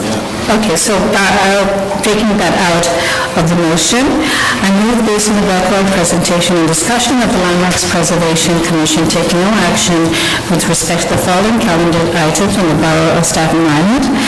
Cunard Hall, Wagner College, LP 0403, Nicholas Neva House, LP 2508, St. Mary's Episcopal Church Rectory and Parish, LP 1211, St. Mary's Roman Catholic Church and Rectory, LP 0370, William T. and Mary Marcelite Garner Mansion, LP 2245, Naval Sag Harbor Historic District, LP 1524, Woodbridge, the former Jonathan Goodhue House and now Goodhue Center of the Children's Aid Society, LP 2506, Nicholas Q. Nye Store Residence, LP 1874, Richmond County Country Club, LP 0356, School District Number 3, Building LP 0404, 122 Amberwick Street, LP 1869, 3833 Amboy Road House, LP 228, 5466 Arthur Kill Road House, LP 2251, 6136 Amboy Road House, LP 2230, and St. Paul's Methodist Episcopal Church, LP 1866, and to remove these items and their associated tax map blocks and lots from the Commission's calendar, and that this action shall be without prejudice to the Commission reconsidering and recalendaring any of these items in the future. All in favor? Any opposed? Yes, I'm opposed to removing St. Mary's Episcopal Church from the calendar. This action is passed.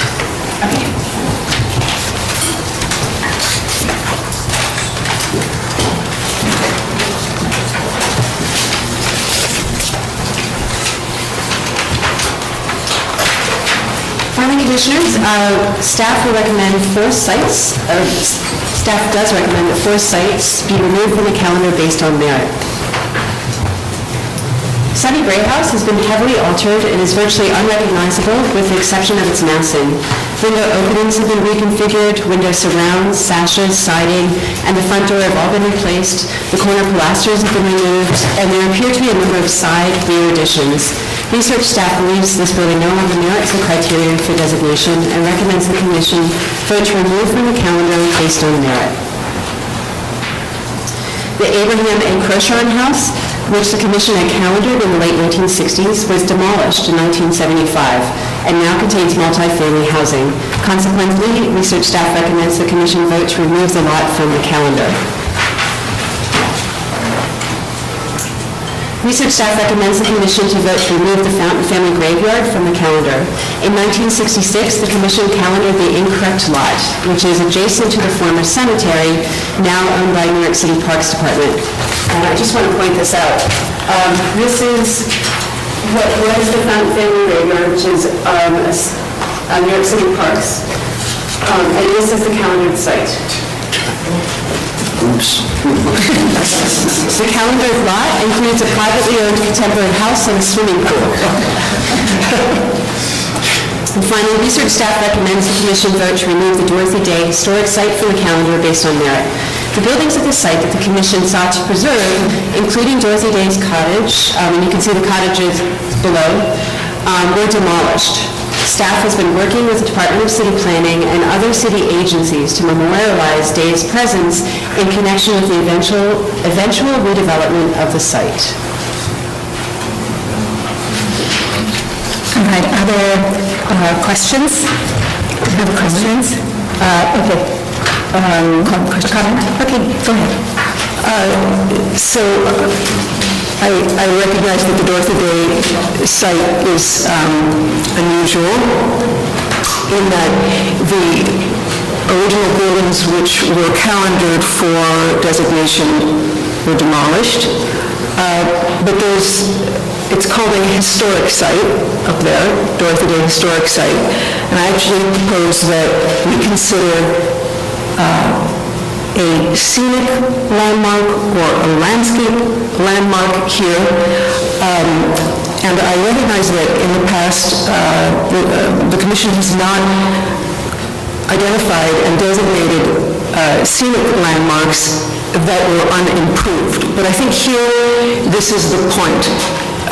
The notion of preserving a bare site, or at least a ruined site, because the foundations of the cottages are still there, is fitting as memorial and tribute in itself, but beyond this issue of commemoration, I think that the preservation of the site in all of its kind of returned ecology is critical, and we have identified and designated scenic landmarks, and this should be one of them. Scenic landmarks by definition are owned by the city, and this is a private property, so it cannot be, it's not eligible as a scenic landmark. So I think we can't go that way. Mark, do you want to add anything else? No, scenic landmarks are by definition city-owned, so it cannot be a scenic landmark. That's not a category we can do a private property. And this is currently private property, and is in the process of a long-term effort to try to redevelop it. It's a very complex property with lots of wetlands and other issues, and they will be going to the City Planning Commission for a variety of things. They may be talking to the Parks Department, and staff has been working with those two agencies for some time to be involved if and when the future development is going forward, that there be a memorialization of some sort of Dorothy Day's presence there. All right, any other questions or comments? Yes, Diana? I'd like to comment that I actually have a personal interest in this because a family member was married to Dorothy Day at one point, so it's a long story, but yes, maybe so, but I do think that it deserves obviously some historic recognition, but I think that there are a lot of agencies striving to do that, and we should participate as best we can, but it's not clear. I think with the buildings going, that landmarking the site is not maybe the right way to try to do that. Thank you. Okay. All right, any comments on the other three properties? All right, so I'm going to take each motion separately. I move based on the record presentation and discussion that Sunnybrook House LP 0408 in the Borough of Staten Island, tax map Block 303, Lot 79, be removed from the Commission's calendar because the property does not at this time possess a special character or special historical or aesthetic interest or value as a part of development, heritage, or cultural characteristics of the city, state, and nation. Second. All in favor? Aye. Any opposed? Okay, this action has passed. I move, based on the record presentation and discussion of the Fountain Family Graveyard, LP 0355, in the Borough of Staten Island, tax map block 828, lot 100, be removed from the Commission's calendar because the site does not possess a special character or special historical or aesthetic interest or value as part of the development, heritage, or cultural characteristics of the city, state, or nation. Second. All in favor? Any opposed? Okay, that motion has been passed. I move based on the record presentation and discussion that the Crochman House LP 2504 in Borough of Staten Island, tax map block 2117, lots 8, 10, 11, and 12 be removed from the Commission's calendar because the property has been demolished and therefore does not possess a special character and special historical or aesthetic interest or value as a part of the development, heritage, or cultural characteristics of the city, state, and nation. Second. All in favor? Any opposed? Okay, this motion is passed.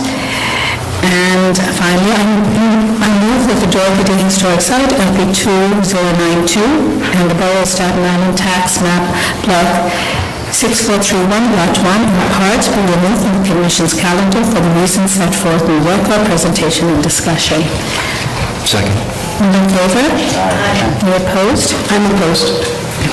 This motion has been passed. Okay. All right, I think we will take a break, and the next part of the meeting will start at 12 o'clock? 12:30? I'm sorry, 12 o'clock. Okay, thank you.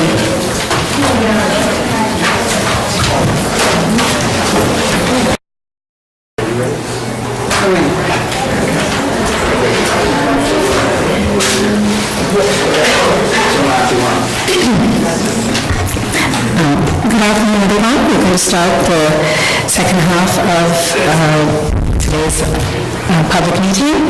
But first, Mark is going to speak to some issues that arose related to the legal issues surrounding this procedure.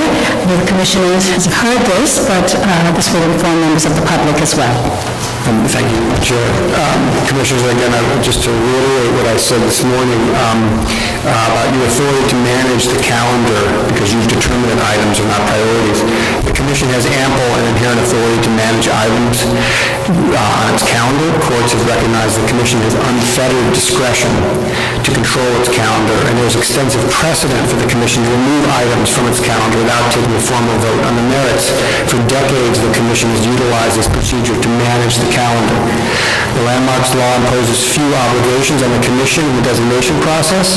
Prior to being designated, there must be a public hearing, and the Commission must publish notice of the hearing in the city record at least 10 days prior to the hearing.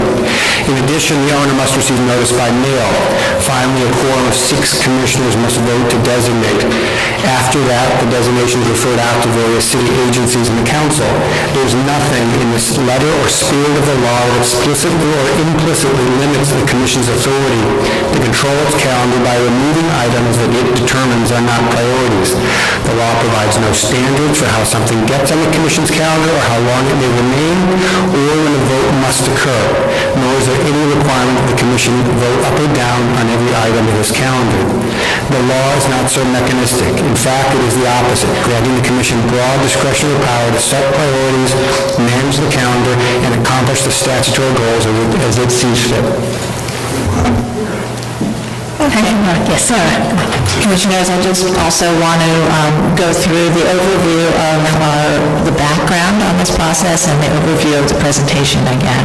So, in March of last year, we invited feedback from the public on how to address the backlog of inactive items, and by the end of June, we developed a plan based on the recommendations from the Manhattan Borough President Gail Brewer, community boards, and various preservation advocacy groups. In July, we launched a transparent and fair plan to address the backlog that involved special hearings with a significant comment period and all of the research department documents posted onto the website. The plan also called for the staff to distribute and summarize all of the public testimony and prepare recommendations to the commissioners in early 2016. And after considering all of the testimony, for the commissioners to make decisions on each of the items. The recommendations you will see in the presentation will fall under one of three categories. One, items that we recommend advancing toward designation with the goal to designate by the end of 2016. Two, items that we recommend be removed from the calendar based on their lack of merit. And three, items that we recommend be removed from the calendar with no action, and these items can be revisited in the future. In formulating our recommendations, we evaluated all the properties comprehensively and considered several factors, including the level of significance and importance to the city, state, or nation, the existing condition and level of architectural integrity and effect of alterations, the amount of support from elected officials, particularly council members, and from property owners and the public, including community boards, preservation groups, and other civic or business groups. Other considerations, including whether properties are subject to other layers of protections from other agencies or instruments, or other site-specific issues. Finally, in choosing to prioritize items for designation, we looked at how these items fit within the agency's agenda to consider designations that represent areas with diverse architectural, historical, and cultural history in the city, and to ensure designations in communities that are less represented by landmarks. And just as a quick overview of the recommendations, altogether today, we will have recommended that 28 items be advanced toward designation by the end of 2016. This is approximately 1/3 of the backlog and includes 2 in the Bronx, 6 in Brooklyn, 3 in Queens, 6 in Staten Island, and 11 in Manhattan. We'll also have recommended 5 items be removed from the calendar based on their lack of merit, including 1 in the Bronx and 4 in Staten Island. And we will be recommending that the remaining items be removed from the calendar with no actions for reasons that will be explained in the presentation. And again, these properties may be revisited in the future. Thank you, Sarah. I just want to say 2 things on the record. Actually, during our public meeting in the morning, we added one other item to be prioritized for designation in Staten Island, and that was Lakeman House. So now we have 29 items. And I just want to also note for the record that we took a motion to remove Nicholas Muller House from the calendar. It's not a priority and without prejudice. And Commissioner Gustafson has recused himself from that vote. Okay. Go ahead, Lisa. Thank you. Good afternoon, Commissioners. The Manhattan Group A item consists of a diverse range of 21 properties, 7 theaters, including some of their interiors, 6 row houses, 3 commercial buildings, 2 power plants, 1 apartment building interior, 1 institutional building, and 1 park. Research staff recommends prioritizing the designation for properties in this item: 315 Broadway, 57 Sullivan Street, Bergdorf Goodman, and the Interborough Rapid Transit Powerhouse. The remaining properties are not a priority, and research staff recommends removing them from the calendar. I will go over each of these properties individually. Remain on the calendar, prioritize for designation. Research staff recommends that 315 Broadway be prioritized for designation. It is an Italianate-style building built circa 1861 and is characteristic of the store and loft buildings that flourished in the 1850s and 60s.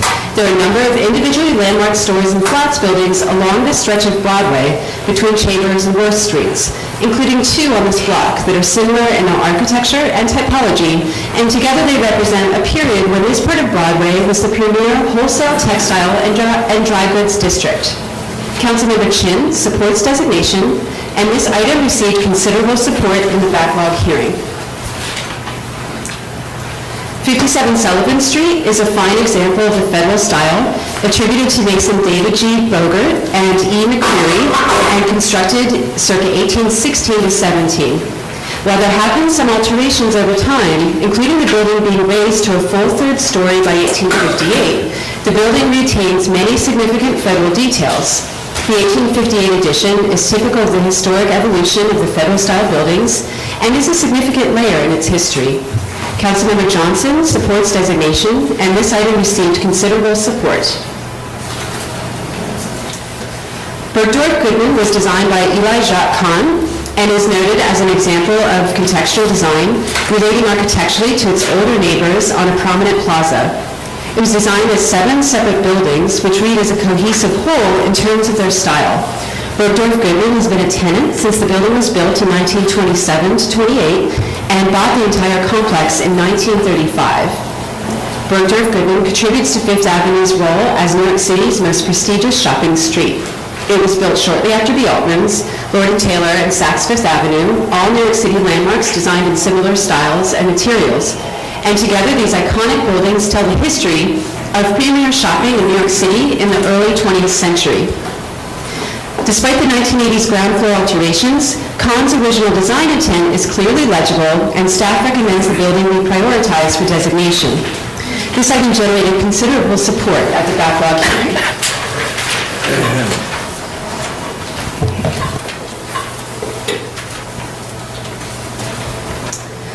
The IRT powerhouse, constructed to provide electrical current to 8 substations that fed the signal and lighting systems of the newly completed IRT subway system, was the largest powerhouse in the world at the time of its completion in 1904. Designed by Stanford White of McKimmey & White, it is a rare example of an industrial building by the firm. The building is an active steam and electric generating plant as part of Con Edison's energy system, and as such is heavily regulated by New York State DEP, New York City DEC, and New York State Public Service Commission. As a utility, Con Ed has special needs that are very different from other buildings regulated by landmarks. For example, they may need to remove walls and replace equipment in an emergency, may need to temporarily remove portions of the building. Any designation must recognize that future energy needs and technology are unpredictable and may lead to unforeseen changes to the building and the need for expeditious staff permits in the event of an emergency. There is no precedent for designating an operating power plant as a landmark in New York City and potentially the nation. Staff was working with property owner Con Edison to understand in greater depth their concerns related to designation and to explore potential solutions. Staff recommends keeping this building on the calendar in order to explore a plan that ensures that the flexibility and efficiency that is crucial to their operations is accommodated in a designation. This item generated a considerable amount of support through the backlog initiative. Are there any questions? Any questions on the items that we're moving towards designation? Okay. All right, go ahead.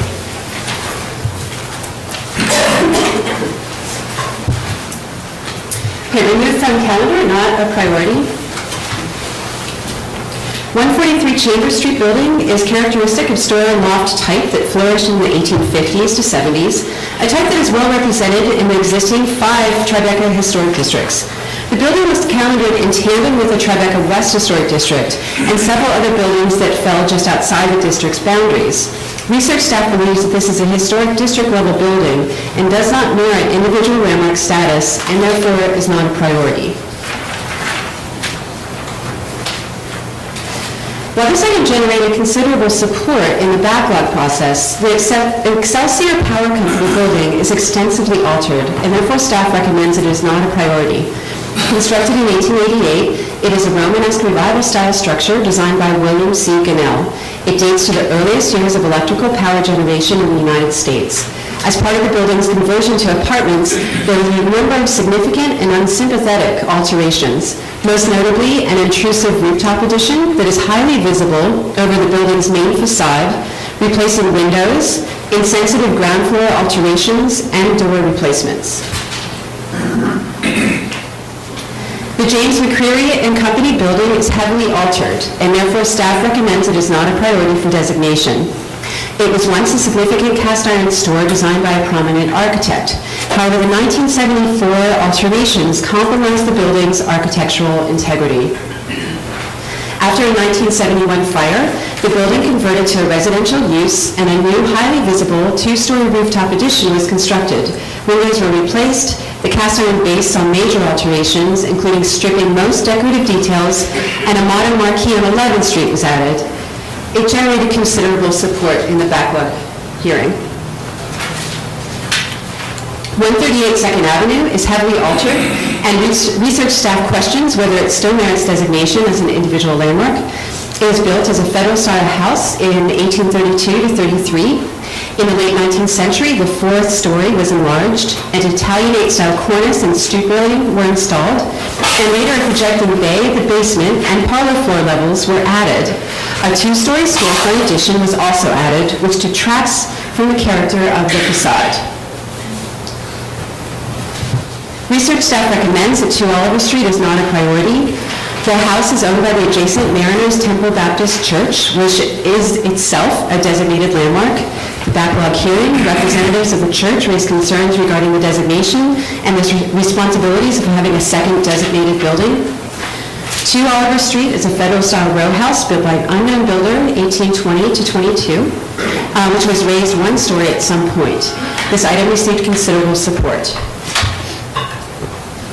The mission of the Immaculate Virgin West is not architecturally distinguished, and its cultural history is not compelling enough to merit landmark designation, and thus staff recommends it is not a priority. The Beaux-Arts-style building was completed in 1903 for the mission of the Immaculate Virgin, a Catholic charity founded circa 1870 by Irish immigrant and Catholic priest John C. Drumgoole, who was dedicated to providing services to the homeless and orphans. Research staff recommends that the Hotel Renaissance is not a priority, based largely on owner opposition. It is a Renaissance revival-style apartment hotel built by Clarence S. Luce in 1890 to 91, with terracotta detailing by the Atlantic Terracotta Company. While constructed as an apartment hotel from 1916 to 73, it served as the Columbia Club, and it has been the headquarters of the Holy Spirit Association since 1975. The Osborne Apartment Building interior, located in an individually designated building and attributed to the artist John Lafarge, is not eligible for interior designation. It is a long-held opinion of the Commission that private apartment lobbies are not customarily open and accessible to the public or to which the public is customarily invited, as required by law for an interior designation. Unlike lobbies for office buildings, restaurants, theaters, or bank lobbies, people are not permitted into the lobby of a residential building except at the invitation of a resident. When the Sire building was calendared, research staff believed it to be an early French flats building and notable as an early representation of that typology in Midtown. Research subsequent to the public hearing revealed it to be an ordinary, if particularly ornate, tenement building, built 1884 to 85. Given that subsequent research, staff recommends that this building is not a priority, as it does not rise to the level of an individual landmark.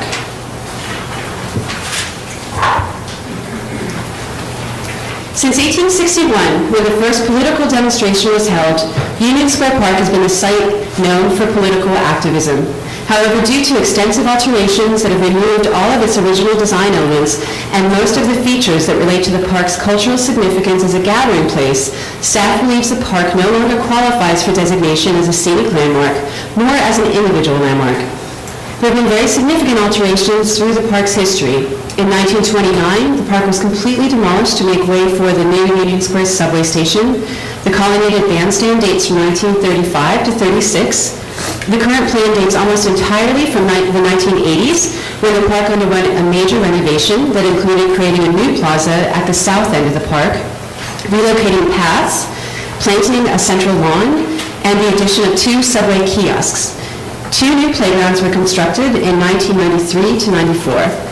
As a city-owned property, changes to the park are regulated by the Public Design Commission. Support for designation was very mixed, with several groups recommending removing from the calendar based on the alterations. Research staff recommends that all of the following theaters, interiors and exteriors, are not a priority for designation because they are already regulated. All of the theaters on the backlog are subject to historic preservation requirements created when 42nd Street was the subject of city and state redevelopment proposals in the 1980s and 90s.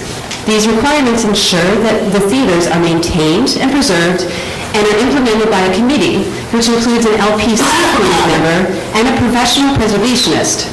The purpose of the requirements is to further preserve, restore, redevelop the theaters, and avoid multiple layers of state and local regulations. In addition, the theaters are subject to leases with the new 42nd Street, a nonprofit charged with promoting the redevelopment and use. The leases are in place for the next 73 years. The theaters include the Empire Theater, interior and exterior, Liberty Theater, interior and exterior, Lyric Theater, interior and exterior, New Apollo Theater, which is interior, Selwyn Theater, interior and exterior, Times Square Theater, interior and exterior, and Victory Theater, interior and exterior.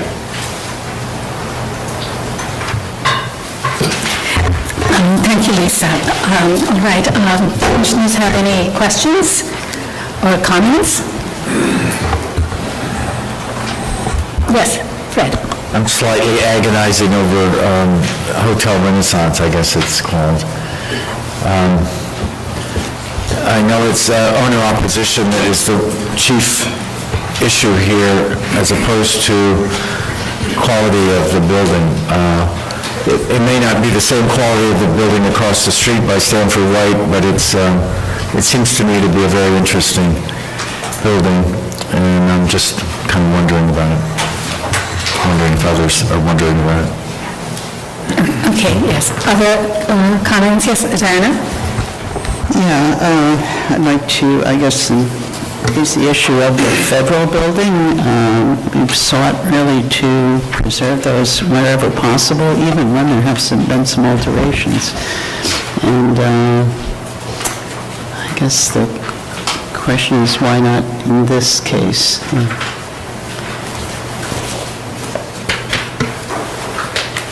Yes.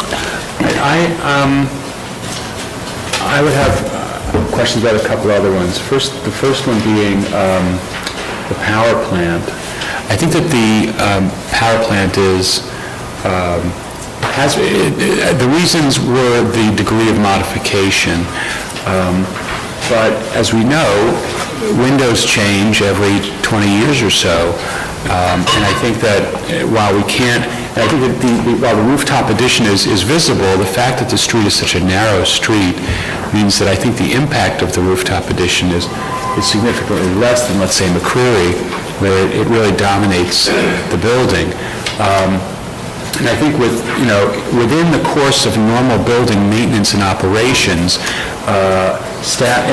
Landmark's oversight of the Excelsior would easily and not too expensively return it to individual landmark status, more or less. And I think Union Square Park makes me sad, even though I think that the argument for saying no to it or letting it go is sound. And I think there, my personal urge would be to ask for it to be landmarked despite that, because of its incredible historic significance to New York City, and because of the ownership of it by the city, holds out the possibility that a restoration under a landmarks guided procedure could restore it to, so that it could speak to that history more effectively. Yes, ma'am. Is that a response to... Yeah, I was involved actually at the time, I was at the Parks Department when the park needed to be redesigned.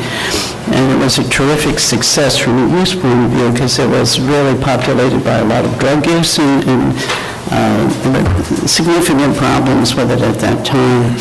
And the redesign, which opened up the view corridors and everything, really changed the use dramatically in a positive direction.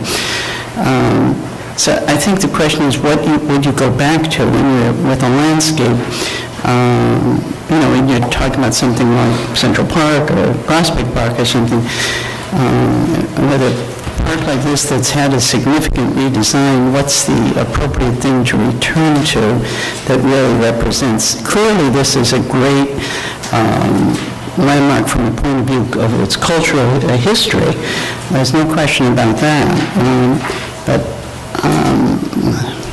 the landscape is quite functional now, and we wouldn't be legislating to tell them to go back to something whatever. So I don't see how it... I would agree. I think on that front that, in fact, the park design has evolved and has been successful, and I think it does call the question, what would we be regulating this back, and would we really want to bring it back to a period of, in 1800s or early 1900s? I think the issue, right, exactly. Right. So I think it does challenge our regulatory function. I think the issue of cultural landmarks and its significance is a very interesting point, and perhaps one advantage that we have in this particular case is that, in fact, it's city-owned. So the design is anyway going to be regulated by PDC. So that sort of meets the public benefits of open space and recreation and design. But I think as a sister agency, we can always work with them in terms of finding ways to recognize its cultural significance, and I think we're willing to do that. There's no doubt that this park is incredibly important to the city and has had a series of historical events, by the way, continuing to have that, and it should be recognized in some way. But I think my recommendation of that is done outside of our regulatory function and designation. I guess I would just throwing back at that, I think that it is the cultural component that creates the basis for our, in my opinion, why we should keep it as a landmark, because it's like some other projects that we've looked at recently. It has lost its aesthetic material connection to its past, but that in no way diminishes, or little diminishes, its historic cultural importance to the city. And for that reason alone, it may invite a different approach when it's landmarked. It may invite a different report, so that for all intents and purposes, the parks and PDC could have a lot more leeway than they would, let's say, at Grand Central Station. But I think that as a cultural landmark per se, it's perhaps in the top 10 for New York City. It's been the site of such important cultural things that I think the notion of cultural landmarks urges us to consider it as a potential exemplar of that category. And some great statues also that are original, so relatively original. Okay. understand, yes, are you talking about the municipal or? No. Okay. Okay, I understand your point that we should designate it, but again, I think that the agency in terms of just our regulatory function, when we see a new design, our mandate is to think about it in its historic terms, and I think then I would just question what we would be really looking at. I think in other cases of cultural landmarks, where there has been alterations over time, the period of significance and the alterations are actually at the same point. So I'm thinking about Stonewall, for example. I also think just in terms of a priority, I don't think we have, this park is not going to go anywhere. I think it's going to be regulated properly, and I think that we should work on a cultural program for it. But I don't think at this point it's necessary for us to landmark this. Yes, I do. And then we'll circle back to, I think, some of the other points, other buildings that just came up. I'm in agreement with Commissioner Goldblum about the Excelsior Power Company plant building. For kind of the two aspects, reasons that it brings up and that relate to a few other sites in the Manhattan list. The two reasons I'd say have to do, on the one hand, with this issue of altered structures, and it's easy to love things that are perfect, but and we are very happy when we find things that are intact. But there are cases when the kind of use or change, the vicissitudes of both are, still allow for the kind of the integrity, the structure of the building and its stylistic sort of heritage to come through. And I think Excelsior is an example of that. This Romanesque revival, its kind of heft, its weight could not be replicated and isn't, I think, dramatically diminished by the alterations. The other aspect has to do with its sort of the industrial, the utility function, and the importance of buildings like that and their history to the city, the sort of the workhorse buildings that maybe are a little bit less pristine, or whose details are not all refined, but recall and sort of tell the story of the productive histories of this city. So I would support its remaining on the calendar and prioritizing. I'm going to second or third or fourth that, or whatever it is. And I want to remind us of a building that is nearby and in our orbit, which I think is somewhat like this. It's the building, I've forgotten the name, and I shouldn't because I once worked on it long ago, on Gansevoort Street. It's a whole block long, right across the street from the new Whitney. The ice... No, it's a... It is a refrigeration. It's a refrigeration building that was... that has been modified and not perfectly by any means, but it's I don't know, it's not an individual landmark, I guess it's in a district. Okay, maybe that separates it out a little bit. Nonetheless, I still support Ally's point about this building, and partly because of its role in the very early history of creating electrical power in New York, and maybe, I think I've heard American cities. So it seems to me I have a cultural or an industrial component to it as well. I think that, and I know that the staff did struggle over this, and just the issue of alterations and what does that mean when we think about individual designations and what is the standard. And I think that the Commission has had a fairly high standard in terms of thinking about what should be designated, and obviously the buildings that are most intact are the ones that, and all the other reasons, architectural significance and historic significance are probably the top of the line. The Commission also has perhaps sort of different standards when we think about buildings in terms of their use as well, which are mansions have a certain level, and then you have churches, as we heard some discussion previously about the style of churches, and industrial buildings as well. And so that kind of standard may not be the same, but are looked in the context of its typology. When we looked at this building, Excelsior, I think the first sort of initial research is obviously one which is visual. You go to the site. I think some of us have gone to the site. And there are no doubts that the alterations are apparent. So you can see the alteration at the roof. And just in terms of how we've looked at individual designations and rooftop additions, we'd never want to have something like that. And similarly, in a building which has, yes, it's muscular and has style, and but the windows are a big part of the facade, and that's been changed.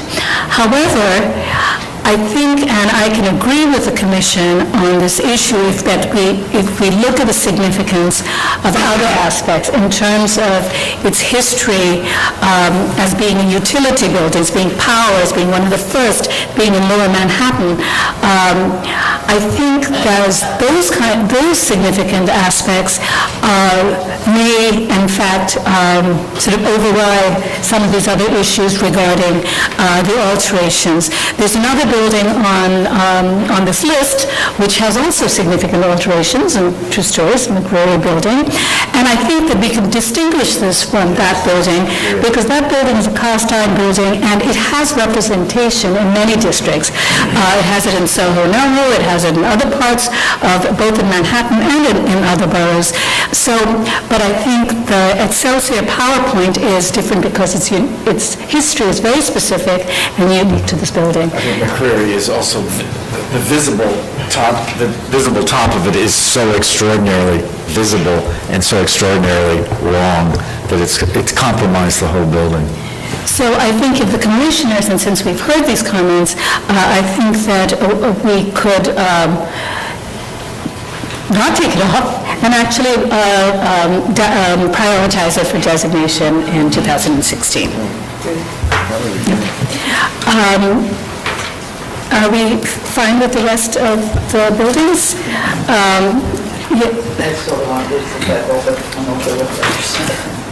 Okay, all right, so then we will make a motion. Yes? Yes, sorry, I didn't realize. Just for the record, I will be recusing myself from the Oliver Street because it's in the Chinatown District area. As for all the other buildings that will be in my district, I'll be recusing myself. Okay. All right, so I move, based on the record, presentation and discussion of the Landmarks Preservation Commission take no action with respect to the following calendared items in the Borough of Manhattan: 183 Chambers Street, LP 1731. We'll keep Excelsior and prioritize for designation. James McCreary and Company, Original Store, LP 0206, 138 2nd Avenue House, LP 2354, to Oliver Street, LP... I'm sorry, did I miss something? 2357. Oh, I'm sorry, 2357. To Oliver House, LP 0560, Mission Immaculate Virgin West, LP 2360, Hotel Renaissance, later Columbia Club, LP 2070, Osborne Apartment Building Interior, LP 1166, Sapphire Building, LP 2356, Union 59, Union Square Park, LP 0965, Empire Theater, interior and exterior, LP 1331, LP 1332, Liberty Theater, interior and exterior, LP 1344, LP 135, 1344 and 1345, Lyric Theater, interior and exterior, LP 1353 and LP 1354, New Apollo Theater Interior, LP 1363. Selvan Interior and Exterior, LP 1376, LP 1377. Times Square Theater Interior and Exterior, LP 1382, LP 1383, and Victory Theater Interior and Exterior, LP 1384 and LP 1385. And to remove these items and the associated tax map blocks and lots from the Commission's calendar, and that this action shall be without prejudice to the Commission reconsidering and recalendering any of these items in the future. All in favor? Aye. Any opposed? Okay, so... One building. Building, yeah, I can do that. Okay, this motion is passed.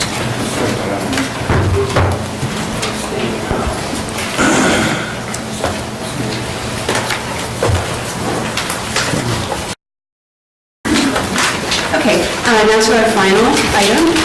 The Manhattan Group B item consists of 10 properties, 4 churches, 3 row houses, 2 institutions, 1 theater, and 1 brewery complex.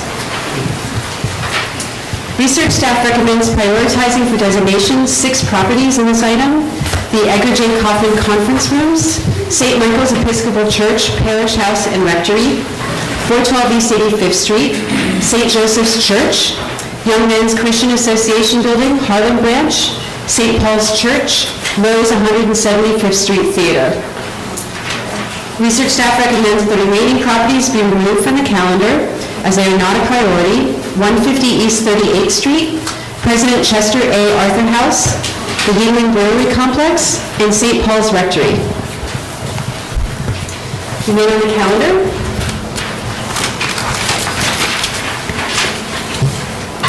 St. Michael's Episcopal Church, Parish House and Rectory is an exceptionally fine ecclesiastical complex, and research staff recommends prioritizing for designation. It is a Romanesque revival and Neo-Flemish style church complex by Robert W. Gibson, built circa 1890 to 97. The Parish House was designed by F. Carls Mary, 1896 to 97, and the Rectory by Robert W. Gibson, 1912 to 13. Councilmember Levine supports designation, and this item generated considerable support.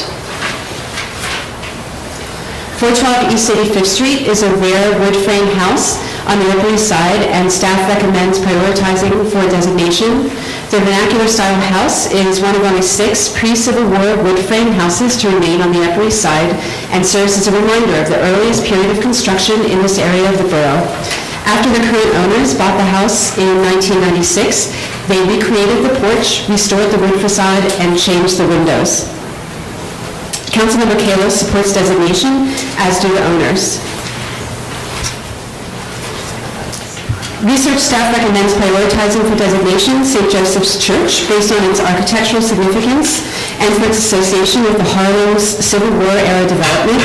It is a Williams-Bogenstiel style church, built in 1860, likely by architect Henry Engelbert.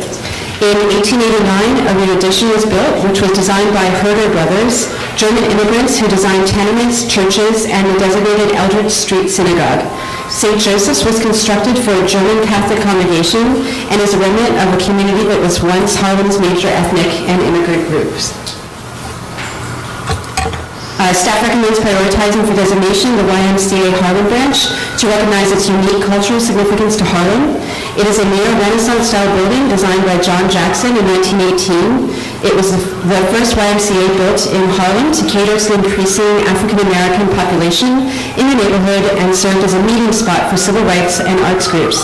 There are no significant alterations.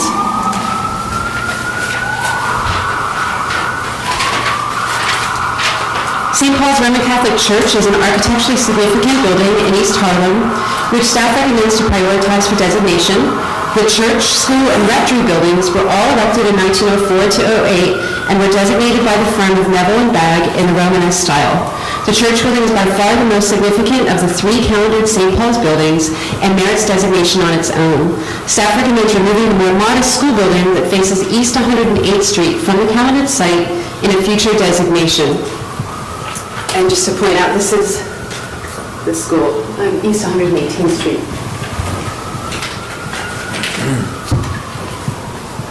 Lowe's 175th Street Theater is a well-preserved example of the most spectacular and flamboyant period in cinema architecture in New York and the United States, and staff recommends prioritizing for designation. It was designed by Thomas Lamb, one of the country's foremost architects of theaters and movie palaces. This exuberantly ornamented structure was one of 5 wonder theaters constructed by the Lowe's movie chain in the late 1920s, which served as the company's flagship venues in the New York metropolitan area.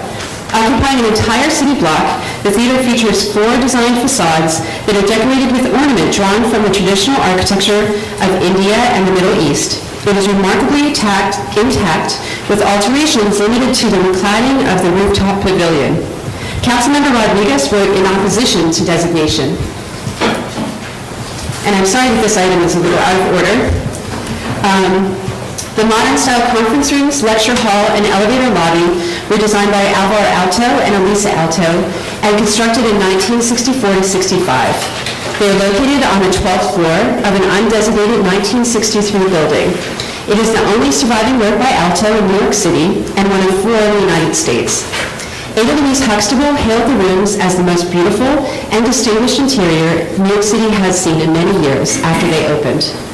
The owner of the conference rooms opposed this designation on the ground that the rooms do not meet the statutory requirement that an interior be customarily open or accessible to the public or to which the public is customarily invited. The Commission's legal staff, along with the law department in its initial analysis, believes there is a rational basis to find that the statutory standard can be satisfied, but will continue to explore this issue. Staff recommends that the Edgar J. Kaufman conference rooms be prioritized for designation, with the understanding that resolution of this item will ultimately rest on the legal determination regarding the issue of accessibility. This item generated considerable support for designation. All right, are there any questions? Yes. I think on the merits, what we're looking at right here, the Alto room is without peer and is a unique interior in the city. My question, though, is, since it's in an undesignated building,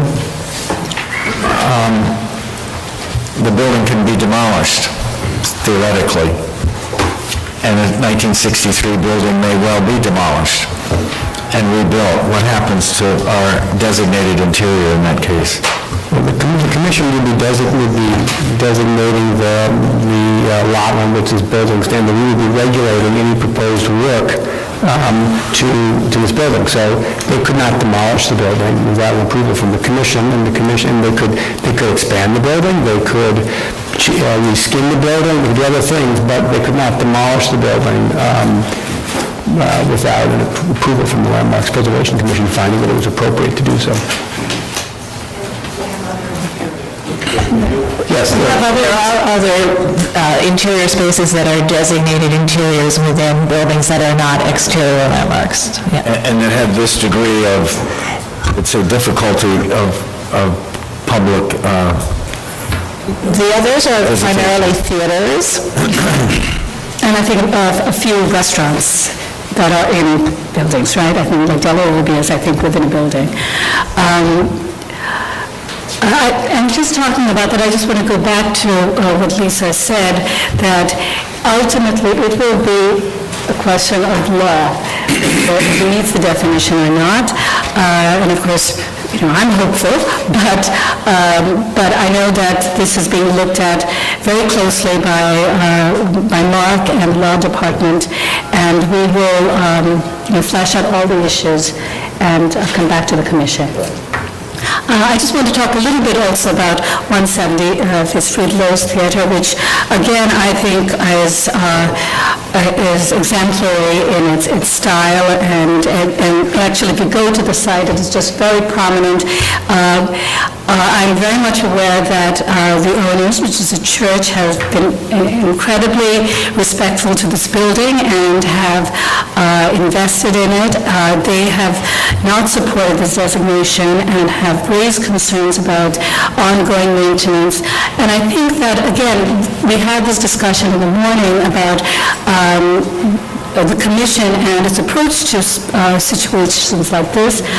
We believe that we would assist them and help the church in ensuring that they're able to meet their programmatic needs, recognize that they have limited means, and really support them in that endeavor, at the same time work with them to try and protect the building. So and I think the commissioners all feel similarly about that as well. Okay. Any other comments on these buildings? All right, move ahead. Okay, remove from the calendar is not a priority. Research staff questions whether 150 East 38th Street rises to the level of an individual landmark, and thus staff recommends that this building is not a priority. Its primary significance is that it shares a garden entry with the neighboring landmark building. This entrance dates from the 1930s, when both houses were altered by the same architect, Robertson Ward. The President Chester A. Arthur House has been altered and does not resemble its appearance at the time of Arthur's residence, which is its primary source of significance. The house was owned and occupied by Chester Arthur, and it was here in 1882 that he took the oath of office for President of the United States. In 1901, the lower levels of the building were altered to house vehicles. Alterations to the house include the removal of the ground floor facade, including the stoop windows, changing windows and brownstone, and the creation of a two-story storefront, erasing the residential character of the lower floors, and refacing of the upper floors. The building's cultural associations with the President and his residency currently have no representation in the architecture, and therefore there are serious questions about how it will be regulated if designated.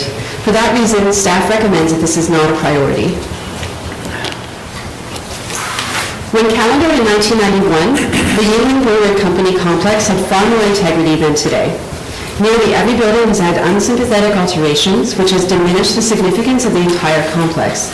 The site includes 6 individually calendared lots with 10 buildings and 1 vacant lot, designed in the American round arch style, and built by various architects in the late 19th and earliest 20th centuries.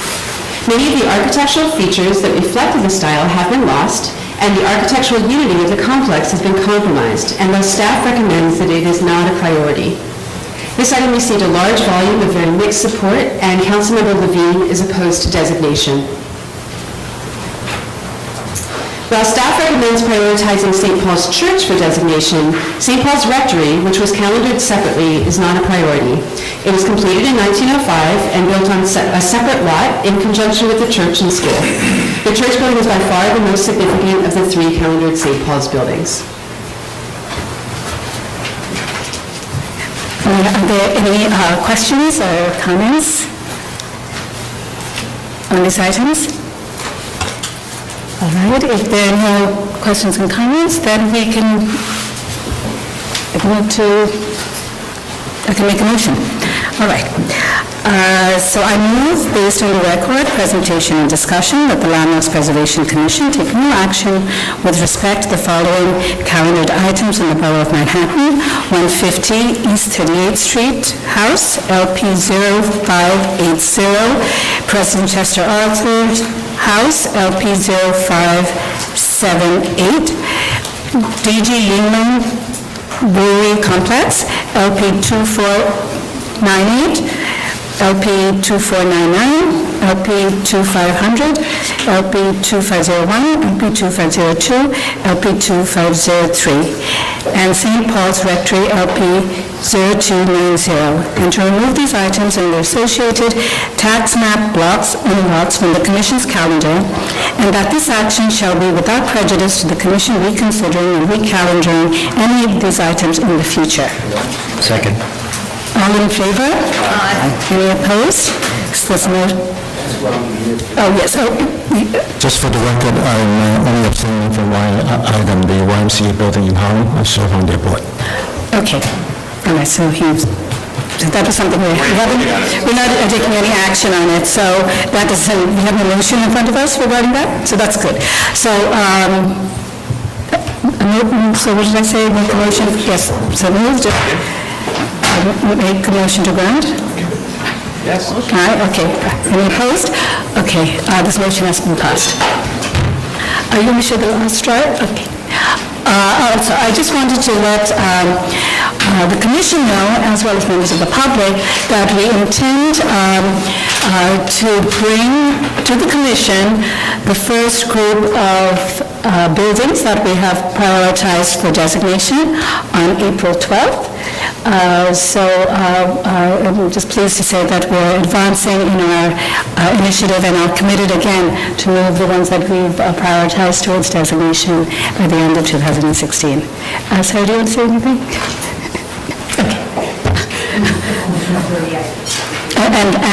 And so we have 30 items that we will prioritize, that we have, in fact, prioritized for designation. Thank you all very much for attending the hearing.